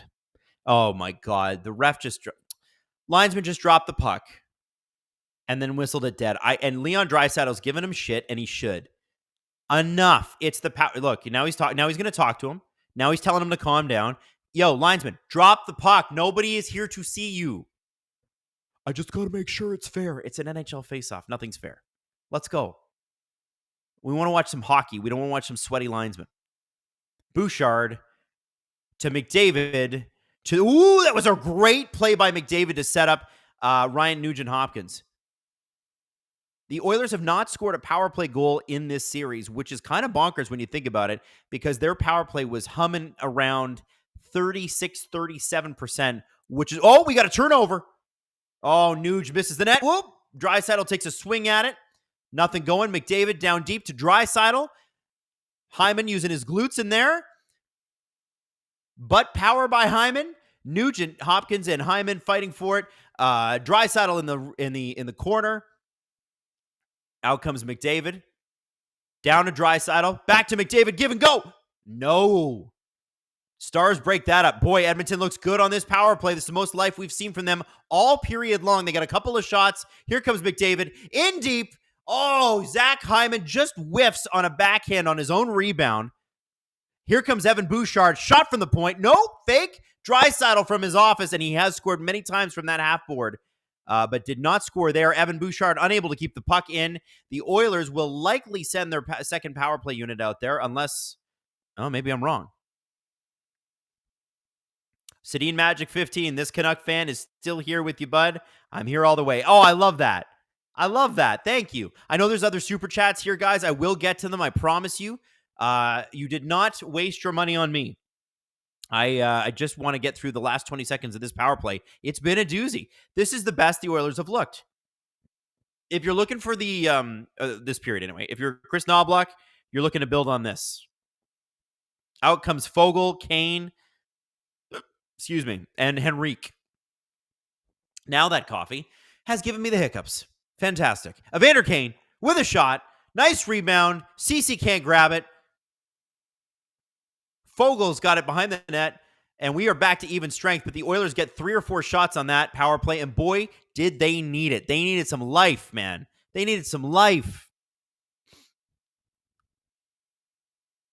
Here comes Tyler Seguin. Oh, Darnell Nurse just laid him out. Now, I don't know if that was a hit to the head or an elbow or whatever. Darnell just crushed Tyler Seguin. Helmet almost came off, too. Wow. Good little setup. It looks like the Oilers have got some life in their skates. If they can get a goal here in the last 3.5 minutes, that would be huge for them. Because it erases all the crappiness of this first period, or this second period. It's been bad. Burps McGurps, I tried to say it last game, but this is why the Stars fans consider... Oh, I've already read that one. But hey, Rupe Hintz, the most important forward on the Stars, and Sedin Magic 15, this Canuck fan, is still here, bud. I'm with you all the way. I appreciate that. Thank you. Adam will not miss a super chat like a pitch on the corner by Angel Hernandez. Did you know he was retiring? Yes, Richard, we've been talking about that. Been a lot of people coming into this chat thrilled about Angel Hernandez. Hey, Adam, did you start using Ignite to watch your games? I did. I'm using the family password for Shaw Ignite because my family were on Shaw, and so my father-in-law Robbie gave me the password, and now I'm watching the game in time. And apparently, even my feed's even ahead of ESPN's feed. Super chat just above the Canucks one. Where did I miss? Jared Brissell. Not a foot-related question. Well, Jared, I don't think we take those questions. Gripper Nation all the way. No, I'm kidding. I have recently bought a new pair of skates, so it is a Gripper Nation question. Gripper Nation, get ready. Let's lay in here. I recently bought a new pair of skates for my son, but he keeps complaining they are hurting his feet. Any suggestions? So I had this every year. I don't know how old your son is, so this might be difficult to pull off. If he's anything like my daughter's age, almost impossible. But usually the best thing you can do is with certain high-end skates, you can get them baked where they heat them up and then mold them to your feet, which makes it a bit better. But sometimes it's the foot adjusting to the boot more than the boot adjusting to the foot. The boot will come along. What I used to do at home when I was allowed to was I would just sit and watch TV with my skates on, and my parents would put down like a piece of cardboard or a garbage bag or something like that. And obviously to have my skate guards on because, again, they were not thrilled with the idea of me wearing my skates in the house. But sometimes if you can put the rubber protectors on the skates and walk around in them, it does hurt your feet, but your feet are going to have to get used to it because part of the reason your feet hurt so much in a skate is that the muscles are not used to being constricted in that way. So when you're pushing off, you're not used to using the muscles in that way. And oh, look at that. The Green Men and Dark Guy. That's the Boston Pizza promo, by the way. The Green Men and Dark Guy are in the building tonight. That's amazing. That's amazing.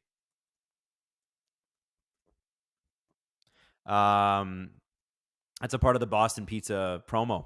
Yeah, so I would say that part of it is your son's feet are going to have to get readjusted to having skates on. So, and the other thing I can think of is some people later on in life stop wearing socks in their skates. And I don't know if your son's at that age, but a lot of guys don't like to wear socks in their skates because the fabric in between the heel and the leather tends to rub, and it creates really bad blistering, especially when it gets wet. However, if you do it without a sock on, you will get blistered. It's guaranteed. But then your heel, it basically becomes like sandpaper. So I hope I didn't answer that for too long, but it's pretty wild.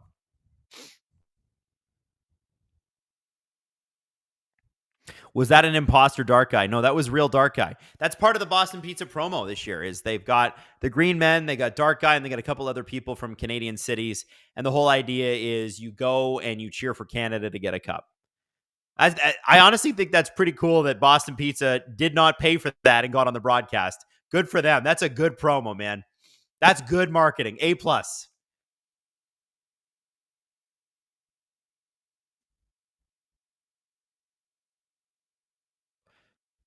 Producer Hayden just sent me something. Oh, no, my goodness. I can't even look at it right now. Wow. Okay, who's hurt on Edmonton there? Is that Hyman? Oh, baby. He looks stung. Man. So I guess that was a Bouchard shot that hit Hyman. That couldn't have felt good. You know, man, there's nothing worse than a nice, clean slap shot off your skate. Oh, pain, baby, pain. By the way, big shout out to everybody. Jared Brusell, I don't have a son. This is a trick question. I have used on Steve and Jesse, and now get you talking about feet without thinking about it. LOL. Yo, Jared, that's good. See, but I did call you out on it. I did say it was a Gripper Nation question. Just saying. They even got on TNT. Definitely confused some fans in the States. Good for Boston Pizza. That's cool. Cal Morale hung out with Dark Guy. Yeah, Dark Guy's always been super nice to us. Super, super nice.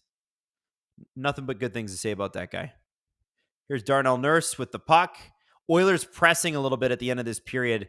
I can't imagine that they're going to enjoy what Chris Knobloch has to say about them when they get into that dressing room and the doors are closed. So you might as well put on a really good performance in the last few minutes to try to blunt that a little bit and start to build on something, you know?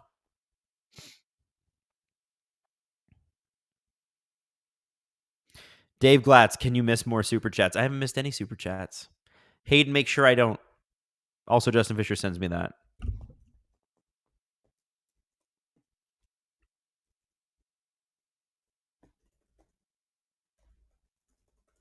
All right. Cassie with no E. Guys, I got to go back to work. Have fun. Well, Cassie, I don't know what you were doing for work tonight, but I hope that you enjoy it.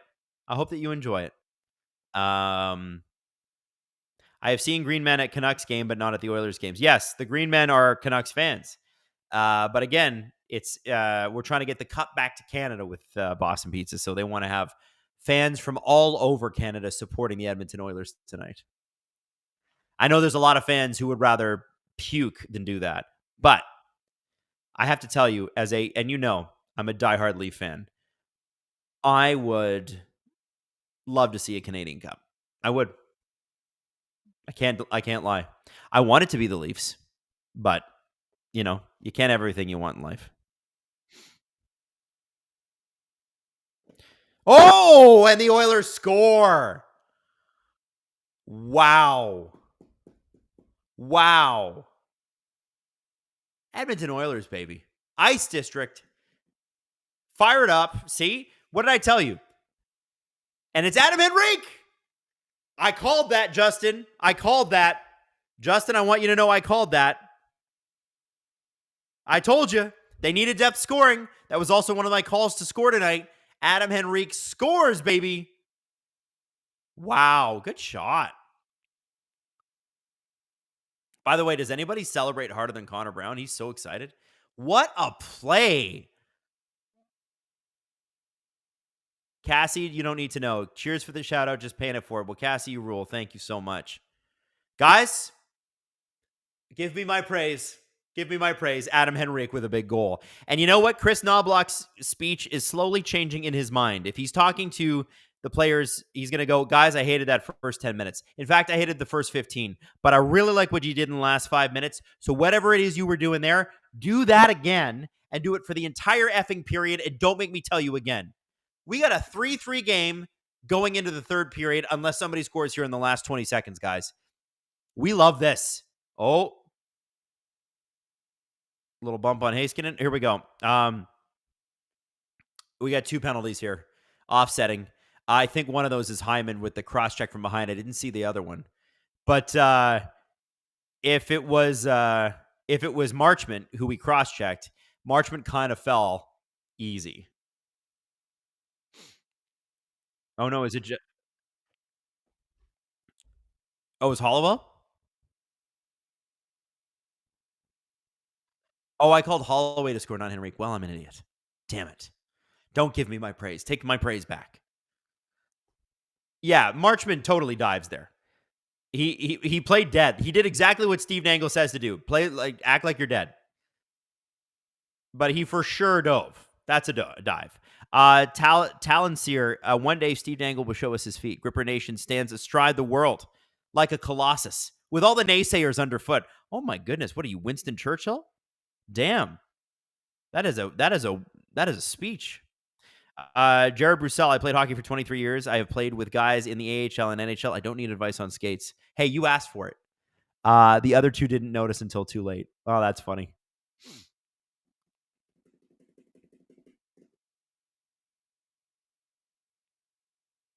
McDiesel, I don't even bug Flames fans anymore. They don't even have a team that they could that they would kill for. They would kill for the core four. Yeah, the Flames are going to have to.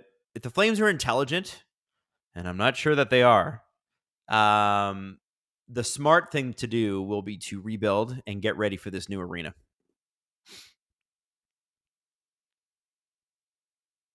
Not a huge fan of the embellishment call there, honestly, and I'm an Oilers fan. I don't like cross-checking in the back like that. I think the embellishment call is legit, though. Marchment is a big boy with a pretty strong sense of balance.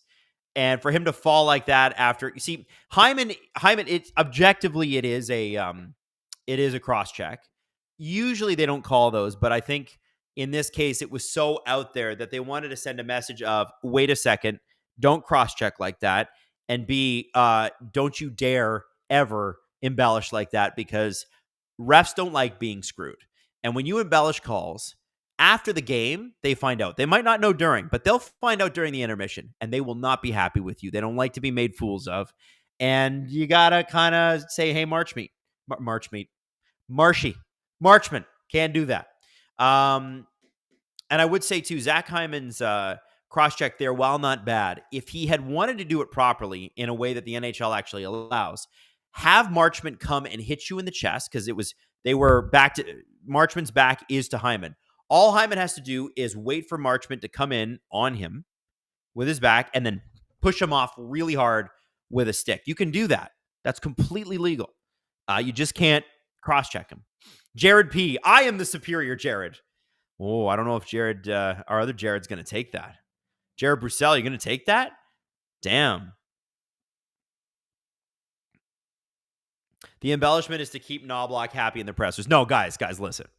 It was an embellishment. He embellished. He fell too quick. I just don't. You can't get me. And listen, I have been as neutral as it can be on this series. I don't see that as anything else. Absolutely, that should have been called an embellishment. Absolutely, the refs are going to stop that kind of stuff. How could that be an embellishment if he cross-checked him from behind? That doesn't make sense. He didn't see it coming. How could it be a dive? Guys, do you think that Mason Marchment is new?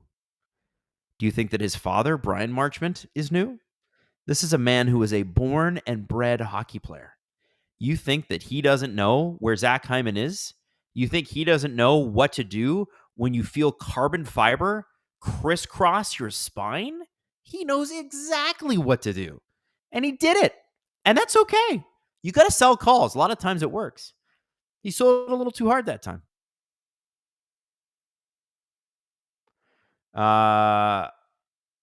Warrior, maybe he's just a tired can't. Warrior, you're going to have to message us again with that one. I know Dallas fans are not happy with me right now, but I'm going to give you my honest opinion. I have to. It was absolutely an embellishment. It's Mason Marchment, guys. Stop it. This isn't like kid who just learned to skate. It's Mason freaking tough guy Marchment. Jared Brussel, he is the superior Jared. No, he is the superior Jared. I am the superior Jared. Oh, because you got 2 R's in your name. Yeah, I see. TNT said that's Marchman's 3rd embellishment call of the playoffs. He's getting a reputation with the Zebras, and they're looking for it. Guys, true. So I didn't know that, actually. But if that's true, listen, we've all been there. We've all had a player that gets on the wrong side of the zebras and they start to call everything. You don't want to be the guy in that territory. Michael Bunting was done wrong by so many NHL officials while he was in Toronto. He was done wrong by so many NHL officials in Toronto. And as soon as he left Toronto, they all kind of forgot about it. But he got stupid, idiotic calls put his way because he wouldn't shut up and because he kept embellishing and making the refs look like fools. And they don't like to be made to look stupid. It's a respect thing. Now, whether or not you think that that's fair, that's besides the point. That's how it's run right now. So Mason's got to be careful with that. You got to get back on the good side of the refs. Look at Jake Trouba. He had that flying elbow last night. The most he got was 2 minutes. Brad Marchand licked the guy, didn't even get a fine. It's about respect. Sign some sticks for their kids. That's what these guys, that's kind of what happens. Call wasn't great, but Dallas dives more than a sub.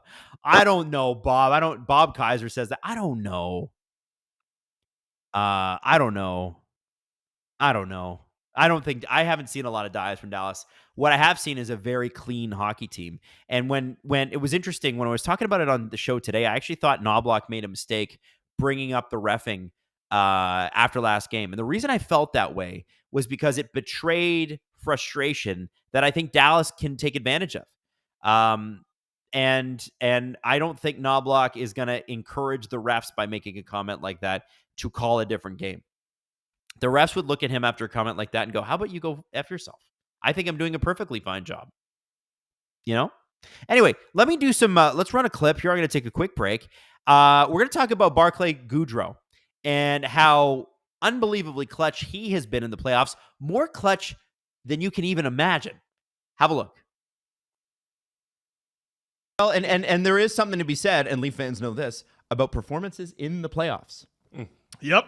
You know? Congrats to Barclay Goodrow passing Mitch Marner in career playoff goals. Stop it. What did Julian say in the group chat yesterday? 11-12. Leaf fans constantly, what does he say? Stabbing themselves in the chest. Yeah. Oh, it was such a funny comment. And you know what's funny? It wasn't even that stat. It was the Kevin Papetti stat. Sam Reinhart had more power play goals in the first period of Game 3 than the Leafs had in 7 games versus Boston.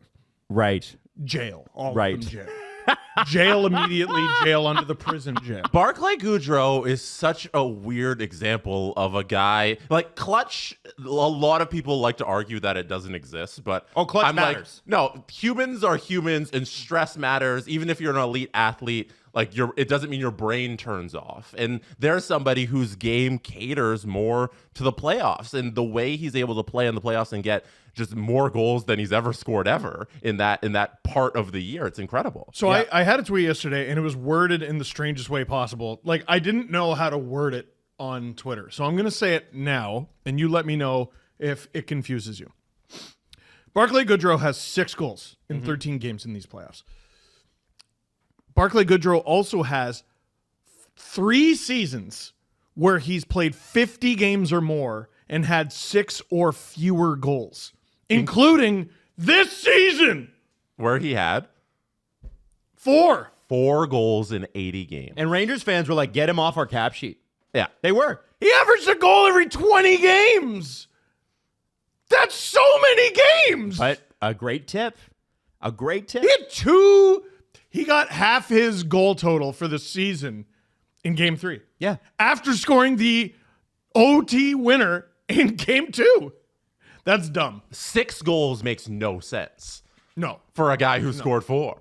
No. But it lends itself to the role that they put him in the lineup. Like, it makes a lot of sense. The salary doesn't line up. Nope. No. Like, we can't just retroactively be like, that's why you pay him. It's good. No, the salary is still bad.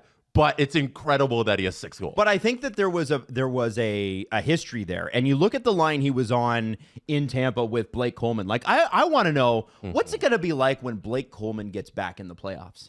Because Blake Coleman was one of my favorite hockey players. He was good for and the then Flames, he went to too. Calgary, and he was great for the Flames in the playoffs, but the Flames have been the Flames the last couple of years. And that's what I'm saying. Like, he's going into, I think, year 4 of that 6-year deal that he signed. When That's a guy I wonder if the Flames move on from this summer because they might be in a retool rebuild position. And some smart team is going to pick him up and go, well, we might get 50 points from him this regular season, but we're getting him 50. for the... He's never had 50 in his career. There you go. There you go. Blake Coleman's career high in points is 38. Oh, no. He had 54 this season. Blake Coleman had a 30-goal season? Dude, he was good. Wait, what? Back half, he was real. I was looking at every year besides this year. His career high is this season 54. I'll be honest with 30 you. and 24. I have no idea. I have that a total happened. man lost crush on 'cause- Blake Coleman. What's that? Total man crush on Blake Coleman. Oh, he's I gorgeous. love him. He's I love him. gorgeous. He is gorgeous.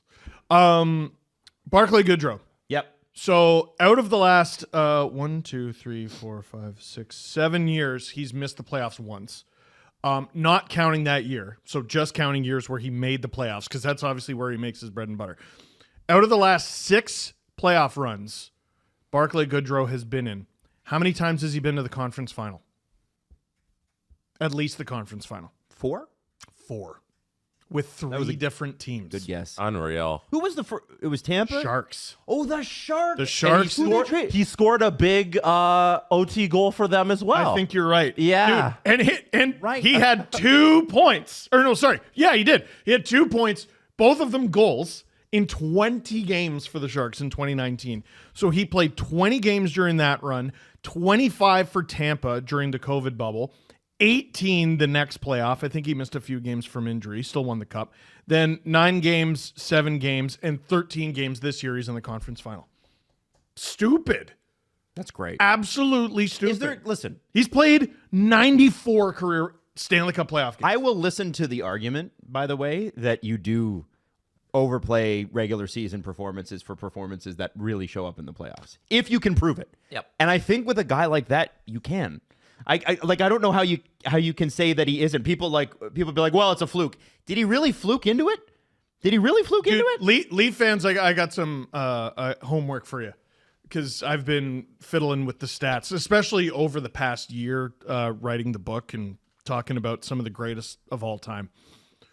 Go look at, don't compare the current Leafs and their stats to all time. Yep. Because it's not going to go well. Compare it to their peers. Go back and just isolate it to 2017 when they first made the playoffs and onward. They're consistently brutal compared to their peers. Yep. Everyone else seems to step it up. Now, I'm not saying your goal scoring or your points are going to go up in the playoffs. For the vast majority of players, it goes down because teams are, well, you're only playing against the top half of the league, and then the top quarter, and then the top, they isolate guys. It's harder. It's a war of attrition.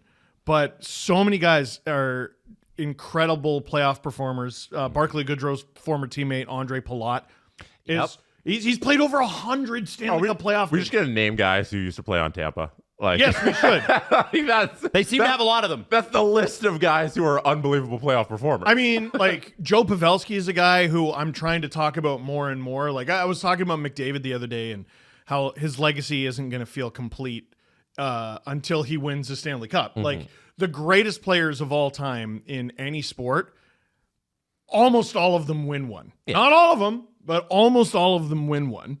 You look at the top, I think it's 13 scores in NHL history. All of them have a cup except one. Pierre Turgeon. Marcel Dion. And then, who's the greatest NHL player to never win the Stanley Cup? Yeah. I mean, it's got to be Dion. Yeah. Or, well, and I would then also- you're getting into goalies. I would also not call Marcel Dion not a winner. You have to remember that LA had exactly one line. And it was a great line, but the rest of the team was total dog shit, and they were owned by a Canadian guy who also owned the Lakers, who did not like to spend money. Well, and then it's like you start getting into the conversation of all the guys who never won an NBA championship exclusively because of Michael Jordan. Yeah, you know what I mean? Like, that was hockey's Michael Jordan, is friggin' Wayne Gretzky. Joe Pavelski, sorry. People were like, okay, McDavid's got to win one, whatever. Let's talk about Joe Pavelski. Joe Pavelski, since Crosby entered the league and Ovechkin entered the league, has more playoff goals than anybody. He's the greatest playoff goal scorer of this generation. He's got 74. It's a lot of goals. It's so many friggin' goals. And like a guy like Draisaitl might get there. McKinnon might get there. Mm-hmm. You know what you got to go through to play. Pavelski, I think, has. I got to look it up. Whatever. I think it's 100 off the top of my head. I think it's 196 Stanley Cup playoff games. It's a lot. You know how friggin' many runs, and he's never won it. Yeah. How? That doesn't make any sense. I don't remember where this conversation began. Barclay Goodrow. Barclay Goodrow. To jog your memory, we can move the conversation forward after this, but just because no one probably remembers this because it happened just before the pandemic, about a year earlier. In 2019, the Western Conference Final, Vegas Golden Knights, San Jose Sharks. The Vegas Golden Knights took a 3-0 lead in game number 7 against the San Jose Sharks. And then what happened in the third period? Pavelski got injured by Cody Eakin. Is that the one? And there was a 5-minute major? Or I thought that was the first round. Cody Eakin took a 10-minute misconduct, game misconduct, and the San Jose Sharks went to the power play in the third period, and they scored 4 goals on the power play. It was enormously bullshit. It was a horrible call. Holy shit. But the argument we had at the time was don't allow them to score 4 goals. Who is we? That was you. Well, no, you're right. It was a horrible call, but yeah. You also are allowed to kill a penalty. You had a 3-0 lead. Don't allow them to score 4 goals. And then Jonathan Marchessault tied it back up and forced it to overtime, 4-4, game 7. Barclay Goodrow, opening minutes overtime, scores and wins game 7 for the San Jose Sharks. And then Tampa traded a first for him, and we went, what? Mm-hmm. And then he won 2 cups.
Oh, are we ready? Oh, hey, we're here. Hey, big shout out to Cassie, who just gave away 20 memberships.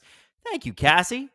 Mike Farino, I'm pretty sure the embellishment wasn't from the falling, but from laying on the ice afterwards with no attempt to return to play. Well, maybe that's what it was. But either way, Mason Marchman's getting a penalty for that. And he should. But it doesn't mean that... It doesn't mean Stars fans have to like it, and I understand why you don't. I get it. So listen, just throwing that out there.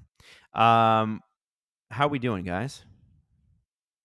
I don't know if anybody is in the Toronto, Southern Ontario area, but it's been headache central, and I have had a brutal headache on and off the entire stream. It's made my head a little bit cloudy, and I will say this, I feel good now, but I feel like the headache's coming back. So if I get a little wonky in the third period, get wonky with me, will you? John Borisov, McDavid might be the most overrated player in NHL history. Well, there's a take. That's a good way to start. Let's just make everybody mad in the chat.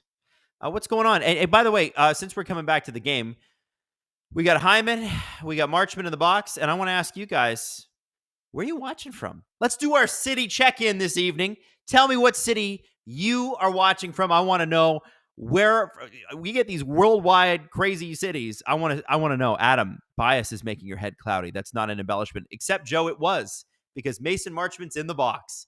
Now tell me where we got it. Who's watching? And where from? Joe Mama, Adam's mom's house. Oh, that's hilarious, Joe.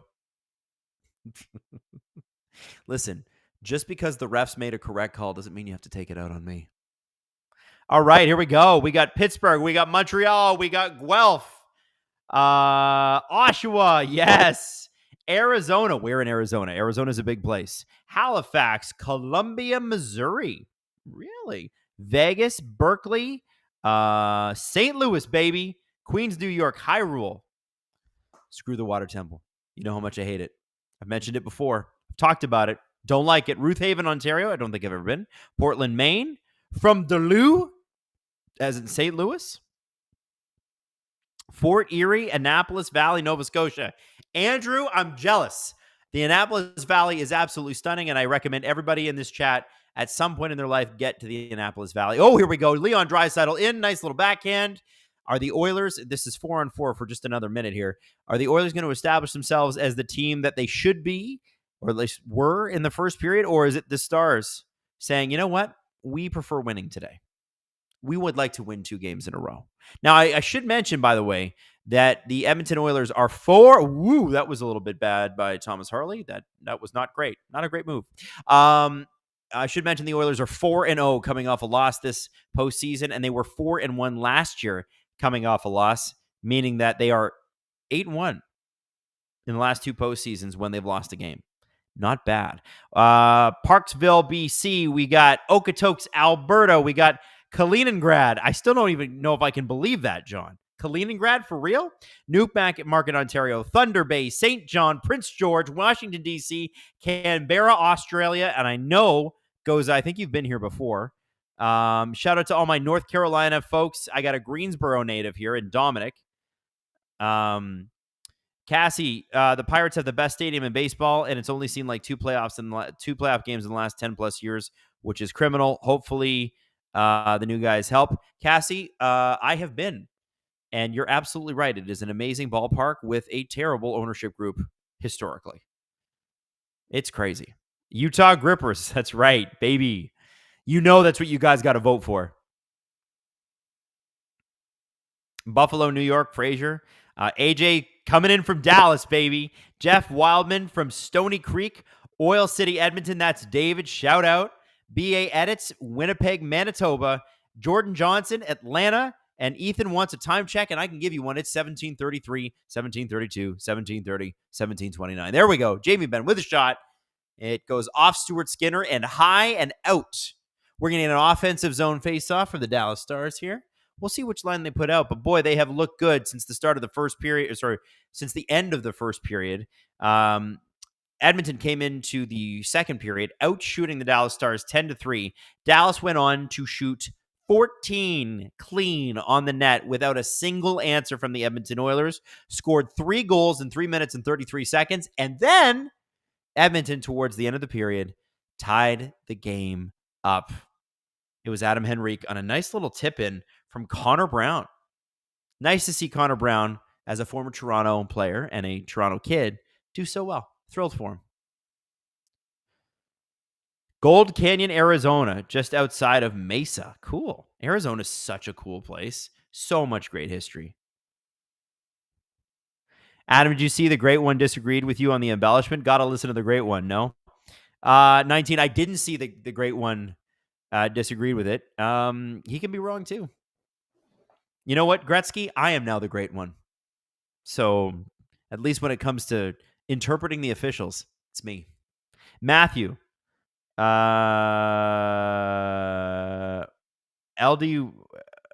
I don't know what Matthew is. Matthew, what is this? London 5 MJW. What is it? Hayden, what is it?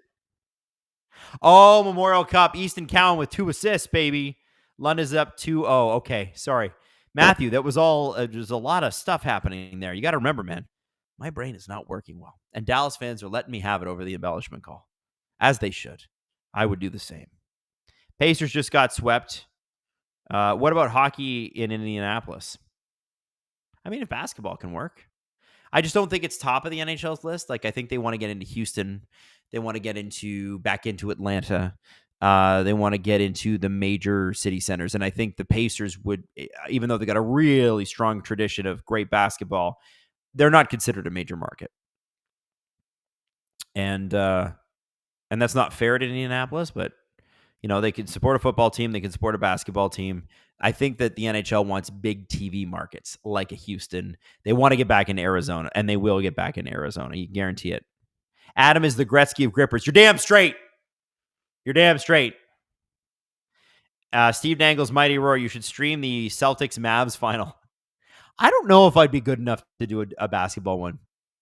It's such a great game. I love basketball, but I don't know quite enough to be able to pull it off. I don't think. Actually, there's many who would say I don't know enough about hockey to do this, but here we are. 16:46 left in the third period.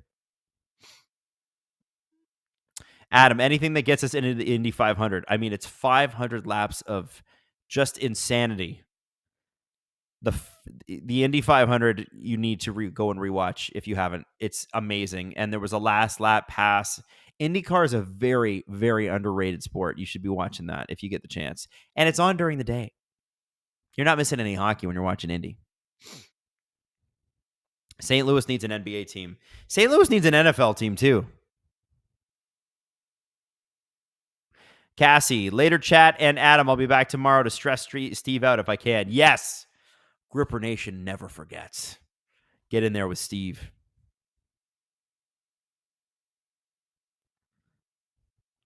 Sorry, yes, the Indy 500 is 200 laps, 500 miles. My bad. Cassie's a bit of a superstar in this chat. Everybody knows Cassie. People are wishing her good night.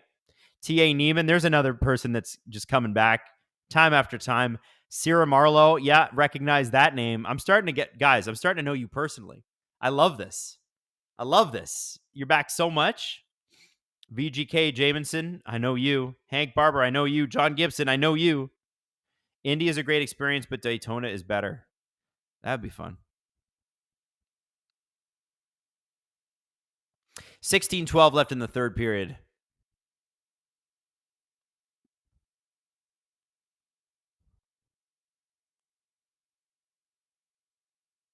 Hi, are you streaming the game or just updating? We can't stream the game directly because we don't own the rights. So we're sidecasting. We call this, in the industry, they call this a megacast. We're megacasting the game. It's just a side stream. We're hanging out, having fun, updating the game. 15:54 left. Dallas pressing here. Matt Duchene behind the net. Not a whole lot to speak of in this period, to be honest with you. There's only been a couple of shots. You can tell both teams have come out like we need to establish dominance right away, and both teams can't right now because they're pressing each other. Adam is the great Gripsby. I like that, Belgos. That's nice. I like that a lot.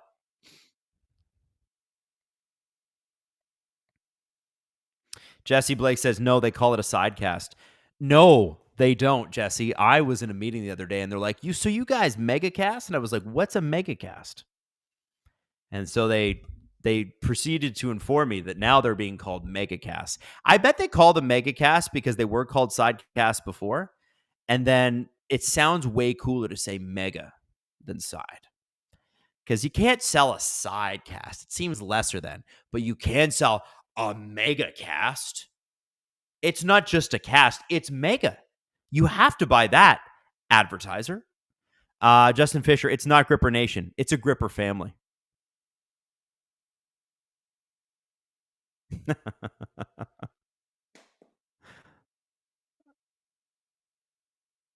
Aaron, plus megacast sounds cooler. It does sound cooler. Ryan Dittmar, what about a gigacast? Yo, an alpha cast, a beta. Is there a Chad cast coming? I don't know if I have enough of a jawline for a Chad cast. Can we Chad cast? Gripper, hardly know her. Stop it. That's funny. Lipstick attack. That's funny. That's really funny. Jesse Blake, manga cast. Yo, Jesse would like a Jungkook cast. Jesse's a big, big K-pop fan. Ask him. He's got all the dolls. What group was Jungkook in again? I can't remember. Jungkook. He is in the group. What is that? BTS. That's right. He's got all the BTS dolls because we got them on a promo at Virgin Radio once, and Jesse got all of them. It was awesome. Did we give those away, Jesse? Or do you still have them at home somewhere? Because those have got to be worth a lot of money. BTS cast. Absolutely. Riz cast. Yo, can we get a show? That's what I need to be taking to advertisers. Guys, have you seen the SDPN Riz cast? No cap, on God, for real. That should be the full name. Oh, Jesse, Jimin cast. We did give away the dolls. Oh, that's too bad. This Donnie for Jesse's GM series, you should be noted sports agent Adam Walsh and acts. Oh, okay. So I should go on Jesse's stream and negotiate on behalf of the players when Jesse does contracts. That's actually a really smart idea. I like that. I don't know if Jesse likes that. But I love that idea. So I'm noted Adam Walsh, and I'm going to come and I'm going to negotiate. I'm going to say yes or no. If Calgary calls Tree Living during the offseason, should he just hang up immediately? This is from Tim Roby Show. I feel like their unwillingness to deal with him really hurt his plans last season, considering who they had available. I mean, if Calgary calls and you're Brad Treliving, you don't care. If they call with a good deal, you take the deal. If it works for your team. The problem for Calgary is that I'm pretty sure the Leafs called with a better deal for Zadorov than what the Canucks gave. And they were like, nah, screw that guy, Treliving, boo, hiss. Let's trade within the division. And that's what they did. And because I'm pretty sure there was a deal to the Maple Leafs pretty much there. And I would love to know if it made it to Murray Edwards' office and he was just like, I imagine him like a cigar and a highball just in an office with mahogany, eating an Alberta steak going, you see, I'm not gonna trade Zadorov to those guys. Bring me another trade. How about a third and a fifth to Vancouver? That sounds fantastic. Now build me an arena, peasants, with your own money. That's what I feel. I don't know though. Adam Walsh would be awesome on the GM streams. Would have been nice to have Zadaddy in Toronto. Yeah, no kidding. He was great. Shots this period are 1-0 Edmonton. Good Lord. Yeah, you see? We're 9 minutes in and there's just nothing doing. Both teams are just sort of pressing. Are we going to overtime, guys? Is it too early to ask? Are we going to be here a while? We already got to double overtime in this series. Any player joins the Leafs on veteran minimum for 8 years. Who? Like any player? McDavid. Oh, what a shot! Vinny Desharnais just put it off the post. And now we got 2 Dallas Stars players away. Oh, it's the Dallas Stars fourth line there, Kent. Oh, it's a bummer. That's too bad. That Craig Smith, I think, was going to get away with one there, and it just it was Sam Steele that had it. Craig Smith was with him. Excuse me. 10 minutes exactly left in the third period, guys. Dadonov in, not much happening there. It's been a whole nothing burger. But I bet if you're an Oiler fan or if you're a Stars fan, you're feeling a little edgy right now. Because really, the next mistake could win the game. And I think teams do this, right? They don't want to be the first team to screw it up. So here's Dadonov.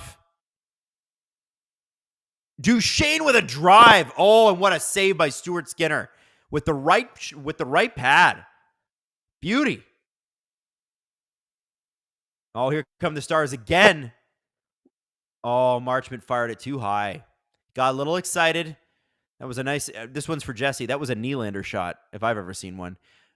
Oh, Duchesne turns it over again. This Duchesne, Marchment, Pavelski line providing a little bit of life here for the Stars. We got a couple shots on that one. Lindell, Duchesne, turn it over to McDavid. That's the wrong guy. Maybe not to him. There's Lindell and Heiskanen. So that's kind of what Pete DeBoer's stuck with. Had to switch up the Lindell Tanev thing. It just wasn't working. Okay, we got a TV timeout. Let's get into the chat here. I'm gonna say double overtime for our opinion poll. Tim. Oh, okay. So Tim already did. Tim, I already answered your question. Good. That's good. Adam, can I tag you on Twitter with a history thread of the 1936 Olympics? Luke, as long as it's not pro-Hitler, I'm down because I know they were in Berlin. If you tag me and you're pro-Hitler, no. Otherwise, if it's screw those guys and Jesse Owens is the man, all about it. All about it. Meme Express, anything less than 18 OTs and we riot. I'm just gonna keel over and just pass out. Tanacler, $5 super chat. Thank you very much for that. I hope for the Oilers in the final because as an Avs fan, screw Duchesne. Man, you want to get okay. You guys think. So I know there's a lot of people like they get upset on Twitter because producer Drew tweets things that upset them. It's really upsetting that he says stuff that I disagree with. What a jerk. You want to get producer Drew going? Matt Duchesne in an Avs jersey. He can't stand it. He has never forgiven Matt Duchesne. Ever. Have fun with it. Have fun with that. Listen, I got to give you some of the weaknesses sometimes. Oh, there's a new M. Night Shyamalan movie.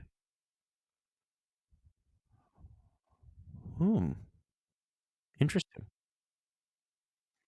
Justin sent me poll results. Justin sent me his poll. All tied up. Who's winning? Edmonton or Dallas? 342 of you voted, and the Dallas Stars at 55%. The Edmonton Oilers at 55%. The Dallas Stars at only 44%. Dallas fans, where are you? Are you not showing up for your team? If this super chat gets 100 likes, Jesse has to bench Matthews and Nylander for Game 4 of his playoff series. I like that. I like that a lot. Hey, Adam, pay attention. I'm coming to see you Wednesday night. Woo! Boston Pizza, Vaughn, baby. We'll see you there. I'm going to be here streaming the whole time. Hopefully we go to 7 OTs, and I'll buy you a beer. Jesse's use of celebration music in his streams are awesome. I love Jesse's streams. They're so joyful. Here we go. Oh, I thought Hintz was away there. Jesse's got the craziest. Jesse's got the craziest stuff. Jesse says he won't do the Adam Walsh stuff. Oh, did the Stars just score? Robertson with the hat trick? Are you kidding me? He got it short side on Skinner. You're going to see this. He puts it off of Skinner's back. I don't know how he did that. I don't know how Skinner looked like he was in position right up against the post. Let's see this here. So it all kind of starts as like a nothing play. Hintz behind. Dallas defense keeps it in. Seguin to Robertson. And look, how did he do that? He put it off his leg and in the net, I think. So is it off the... Oh, it was off the booty. Right off the keister. Wow. He didn't even put it in with any force. It was just kind of a dribbler. That sucks for Oilers fans. That rules for Dallas fans. That is a goal scorer who scored a bunch of goals. That is exactly the guy you need to be getting a hat trick. Damn, dude. Big goal for Jason Robertson. That was crazy. What a goal. Man, it's the stuff like that in the playoffs that make it so magical, eh? I just love this. Richard Trefino, Robertson better than Lafreniere. Jesse, any response? I know Jesse's here. He's dropping hats in the chat for the hat trick. Oh my gosh. Sorry, guys. Struggling with my allergies again tonight. Itchy eyeballs. Let's go. Don't we love that? So, booty to booty. It was booty to booty. Dominic Milford with the fedora-style top hat. I like that. Adam, are they allergies or are you just tired? No, my right eye is very itchy and my nose is running and I don't understand. And was I tired at 9:00 this evening? Yes, but it's 11. I'm fired up, baby. Let's go. Tim Roby Show super chat. Timmer, will you and Jesse be joining Steve for any of his streams in the finals? I think it'd be awesome if you did it like you did for the draft. So I don't think so. I think that Steve's streams are a very intense experience, and that's what makes them great.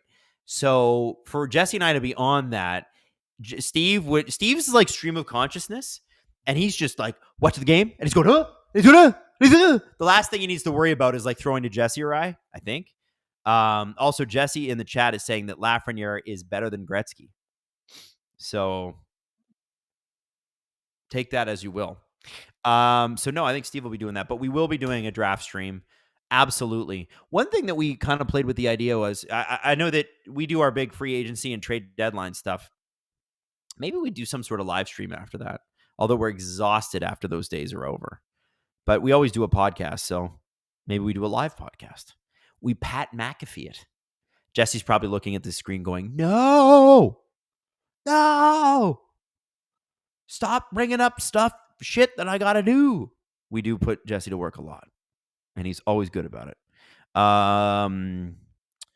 Jack Campbell is coming back. No, I don't think so. Okay. Oilers fans, Stars fans, do we blame Stuart Skinner for that goal, or do we go, that's just a good goal and goal scorers do that? Jesse Blake, NHL Awards live stream. Amen. Jesse, we absolutely should do that. That's a great idea. Yes, let's do the NHL Awards live stream. I love that.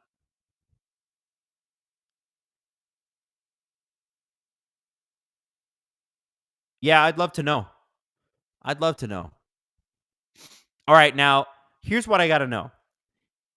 Oh, Louis Elliott just gifted 5 SDPN memberships. Louis or Louis, thank you so much. I really appreciate that. Here comes Hintz again. Man, how is this guy? Are you sure this guy was actually injured, or was he just sitting getting a good nap? He doesn't look hurt at all. Not even a little bit. So Oilers fans, do you blame Skinner? Yeah, a lot of people are blaming. Oh, lucky bounce. Don't blame Skinner. I don't know. Can we get a little an SDPN poll on that one? Do we blame Skinner? Do we blame Skinner on that? Or is it not Skinner's fault and it's just a good goal?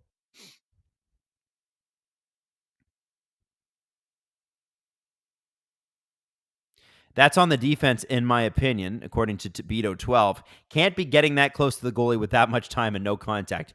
Yeah, I don't disagree with that. But here's the thing. Every shot is because of some sort of defensive breakdown. So you can blame the goalie sometime. Sam, you got to hold the post. That was so bad. Yeah. So maybe it's a little like column A, a little column B. Louis-Philippe Lorte. Louis-Philippe, I love your name. It's a very French aristocracy circa 1795. Do you think the Oilers are going to move for a goalie like Markstrom or Saros and put RNH on the trade block? That is a good question. I don't think they want to put Nuge on the trade block. I think that they would rather put Evander Kane on the trade block because it hasn't worked out well under Knobloch. It worked out really well under Jay Woodcroft, but I think maybe there could be a change of scenery coming with those two. It just doesn't seem like the season's gone well. You never know. You can reset things. But they do need to improve at the goaltending position. I agree. And they could go on and win the cup, and I would still say that. Markstrom had the chance to sign in Edmonton. Calgary and Edmonton both offered him the same deal, and he took Calgary's. Whether he regrets that or not, I don't know. But you can tell that he is willing to move. So, yeah, maybe Edmonton does that. Maybe a rebuilding Calgary squad would be willing to take on Jack Campbell's deal for delicious, juicy draft picks. Oh, big hit. That's a penalty. That's an interference call on Darnell Nurse. Yes, it is. And Oilers fans, you're going to hate me, just like Dallas fans hated me earlier. That is absolutely the right call. Well, it's the right leg being out. It's not that he hit him when he chipped the puck by, because that happens all the time. It's the right leg. Once you watch the replay, you're gonna hate me. I know this. Mo Money at the movies. It's not the 4-3 goal. It's the 3 goals and 3:33 that constantly happens. Listen, if there's one thing that Oilers fans and Leaf fans can relate on, it's shaky goaltending. And yeah, I've been there, man. It sucks. Adam, be honest, as a Leaf fan, do you really want the Oilers to win? I would be thrilled for them. I can't say I want anyone to win other than the Leafs, but I would be thrilled for Oilers fans. I'd be thrilled for Connor McDavid, Toronto kid. Yeah, thrilled for them if they did. But I'll be excited for if Joel Pavelski gets a cup. I'm going to be thrilled about that. Because that's the thing, right? As a fan of other teams, you can root for players. I'd love to see. It'd be cool to see like Jonathan Quick and Blake Wheeler in New York get another cup. Blake Wheeler doesn't have a cup, but did Blake Wheeler win in 2011 with the? Did Blake Wheeler win with the Boston Bruins? I have to check that out. Blake Wheeler, did he win that? I gotta check that.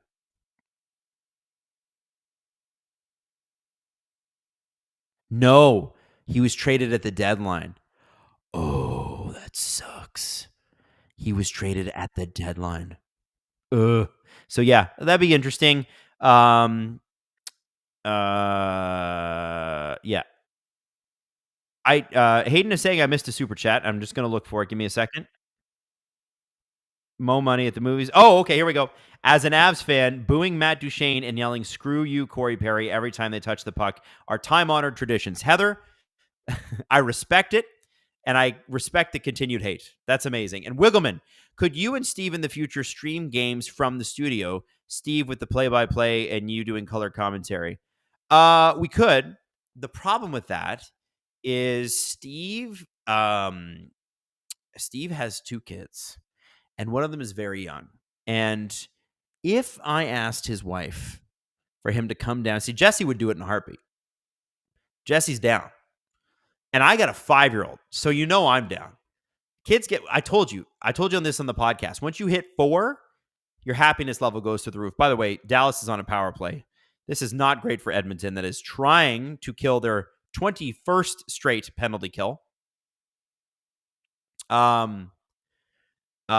Jesse would be down. I would be down. But when your kids are both under the age of 4, it makes things really hard. And I'm sure anybody in the chat with kids knows what I'm talking about. Once they hit 4 years old, they can do a lot by themselves that they couldn't before. Like, it comes down to silly things like putting on their clothes. My kid putting on her own clothes. What a struggle that was to get her to. She would like cry because I told her to take off a t-shirt and put on another t-shirt. But now, nothing. Done. Easy. You can finally enjoy parenting. So yeah, I don't know if that would happen for a while, but it would be fun. I feel like it'd be. I've said this to Jesse many, many times, and I've said it to Steve as well. I'd really love to do intermission shows with the boys. I think that would be really good. If Wendy's is 100% fresh, never frozen beef, does that mean their chicken is 100% fresh, never frozen chicken? That's a good question. I don't know.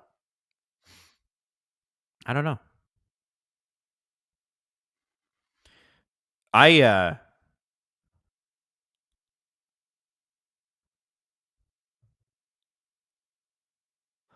would be happy for Pavelski and Suter. Would also be happy to stop talking about Connor McDavid's biological clock. Well, Trinka, you're right. Yeah, it is kind of annoying. It's like, what is Connor McDavid truly great because he hasn't won a cup? Stop. He's been amazing. I do want to see him win one.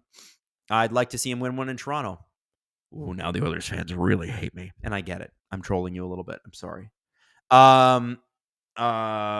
Who would I want to see on New York get one? Blake Wheeler and Jonathan Quick would be kind of fun.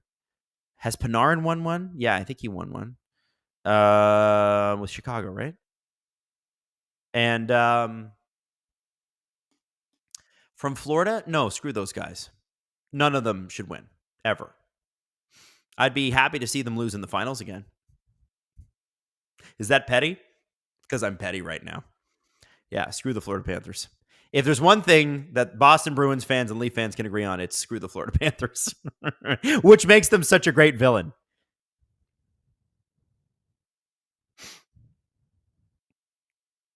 In the offseason, can we have an SDPN episode at the kids table where Jesse asks you and Steve kids questions about your kids? I don't know if people would care enough, because people without kids don't care about kids that much, do they? I certainly didn't. Before I had a kid and people started talking about their kids, I'd be like, oh, whatever. I get it. You have kids. You procreated. Boring. Snore. Moving on. But yeah, maybe. We could do that.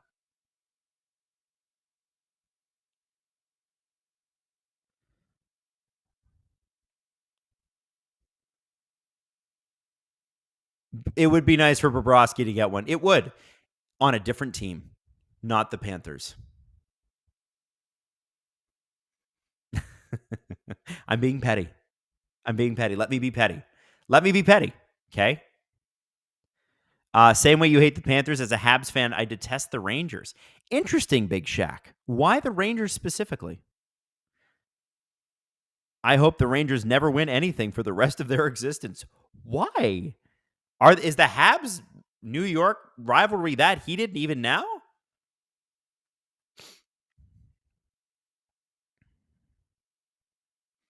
John Simpson. It's funny because the Habs fan hates us because we don't even acknowledge Montreal. Woo! All right, here we go. 2:36 left. The fans are on their seats, and we got an offensive zone faceoff, and all the best Edmonton Oilers are on the ice. Draisaitl taking the faceoff, McDavid on the half board, Zach Hyman powering up the booty to get in front of the net and dig. And Nuge is out there with Bouchard and Ekholm. And we got in a wide open net. And are we going to get a goal here? Oh, we have an icing from the Dallas Stars, but we almost had a goal.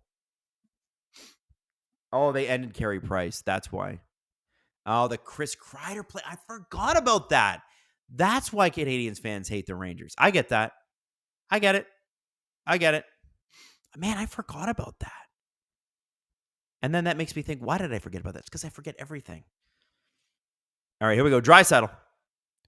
Wow, good win. He just forced his way into it. Bouchard at the point. McDavid on the half board. You know he's going to want to get it deep, but the Stars are clogging the zone. Oh my goodness. Good little play there. He got it in deep. Draisaitl and Hyman were in the right spot. McDavid with a nice little deke. Draisaitl down low, trying to get it out to Hyman or Nugent Hopkins. Doesn't work. Bouchard out to the point for McDavid. Shot, and it goes out. Good plays here by the Edmonton Oilers. That's 3 or 4 potential good real shots there. Adam, the Stars official team store has a shirt with Matt Duchene celebration that says, "Puck don't lie," and you could send that to producer Drew. That's funny. Really?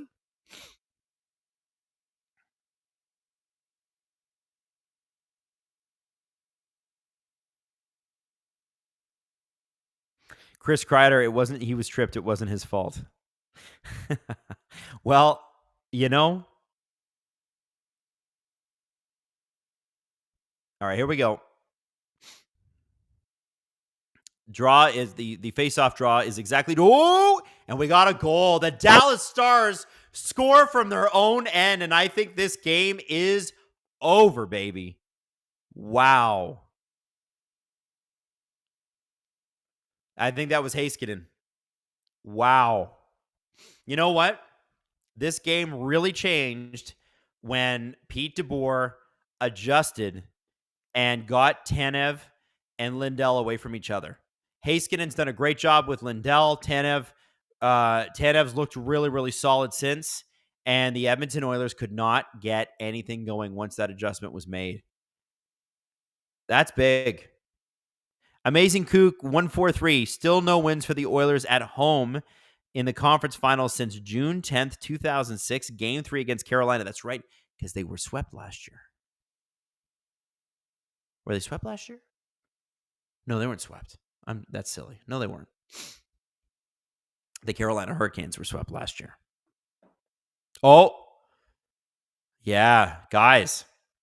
Oilers fans leaving the building. Boy, after the first period, this is not how you would have thought this game was going. 1:33 left, and you got to remember, at one point, Edmonton was out-shooting Dallas 10-3. And the Dallas Stars did what the Dallas Stars do. They dominated the second period, and they've done that 2 games in a row. They had 14 shots unanswered by the Oilers. 14 shots. I don't think the Oilers got a shot until 8 minutes left in the second period. That's too damn long, guys. That's too long. Oh, we might get another empty netter here. It didn't help that Nurse got that penalty with a couple minutes to go, or 4 minutes to go, but wow, this is, McDavid's in deep. Listen, Dallas has still got to try to win this game, and Edmonton could make it interesting by scoring a goal here. There's a bit of a race between Marchment and Nurse. Nurse wins it. 43 seconds on the clock. Edmonton's got to do a rush play here. Dump and chase is what they elect to go for, but maybe they got the forechecks going. Another shot, Henrique, goal scorer earlier, and a good one too. 25 seconds on the clock. There's Darnell Nurse, Evan Bouchard. Puck up. Kane tried to center, did not go anywhere. 10 seconds to go in this game. Guys, this is a real shocker. Real shocker that Dallas wins this way in Edmonton's barn. This is the first time since the 2022 playoffs, there's 2 seconds to go, that the Edmonton Oilers are going to lose 2 straight in the playoffs. The first time since 2022. And I believe that would have been in the third round to Vegas. That's nuts. That's by the way, that's producer Hayden, stats god. Anytime Player Safety puts out a video, you guys should recreate, spoof the play and the explanation. Your takes on Player Safety are hilarious, Gripper Nation. You know who does a great Player Safety impression is Chris Johnson. What he did with Julian McKenzie's video was hilarious. Guys, 5-3 Dallas. Jason Robertson with a hat trick.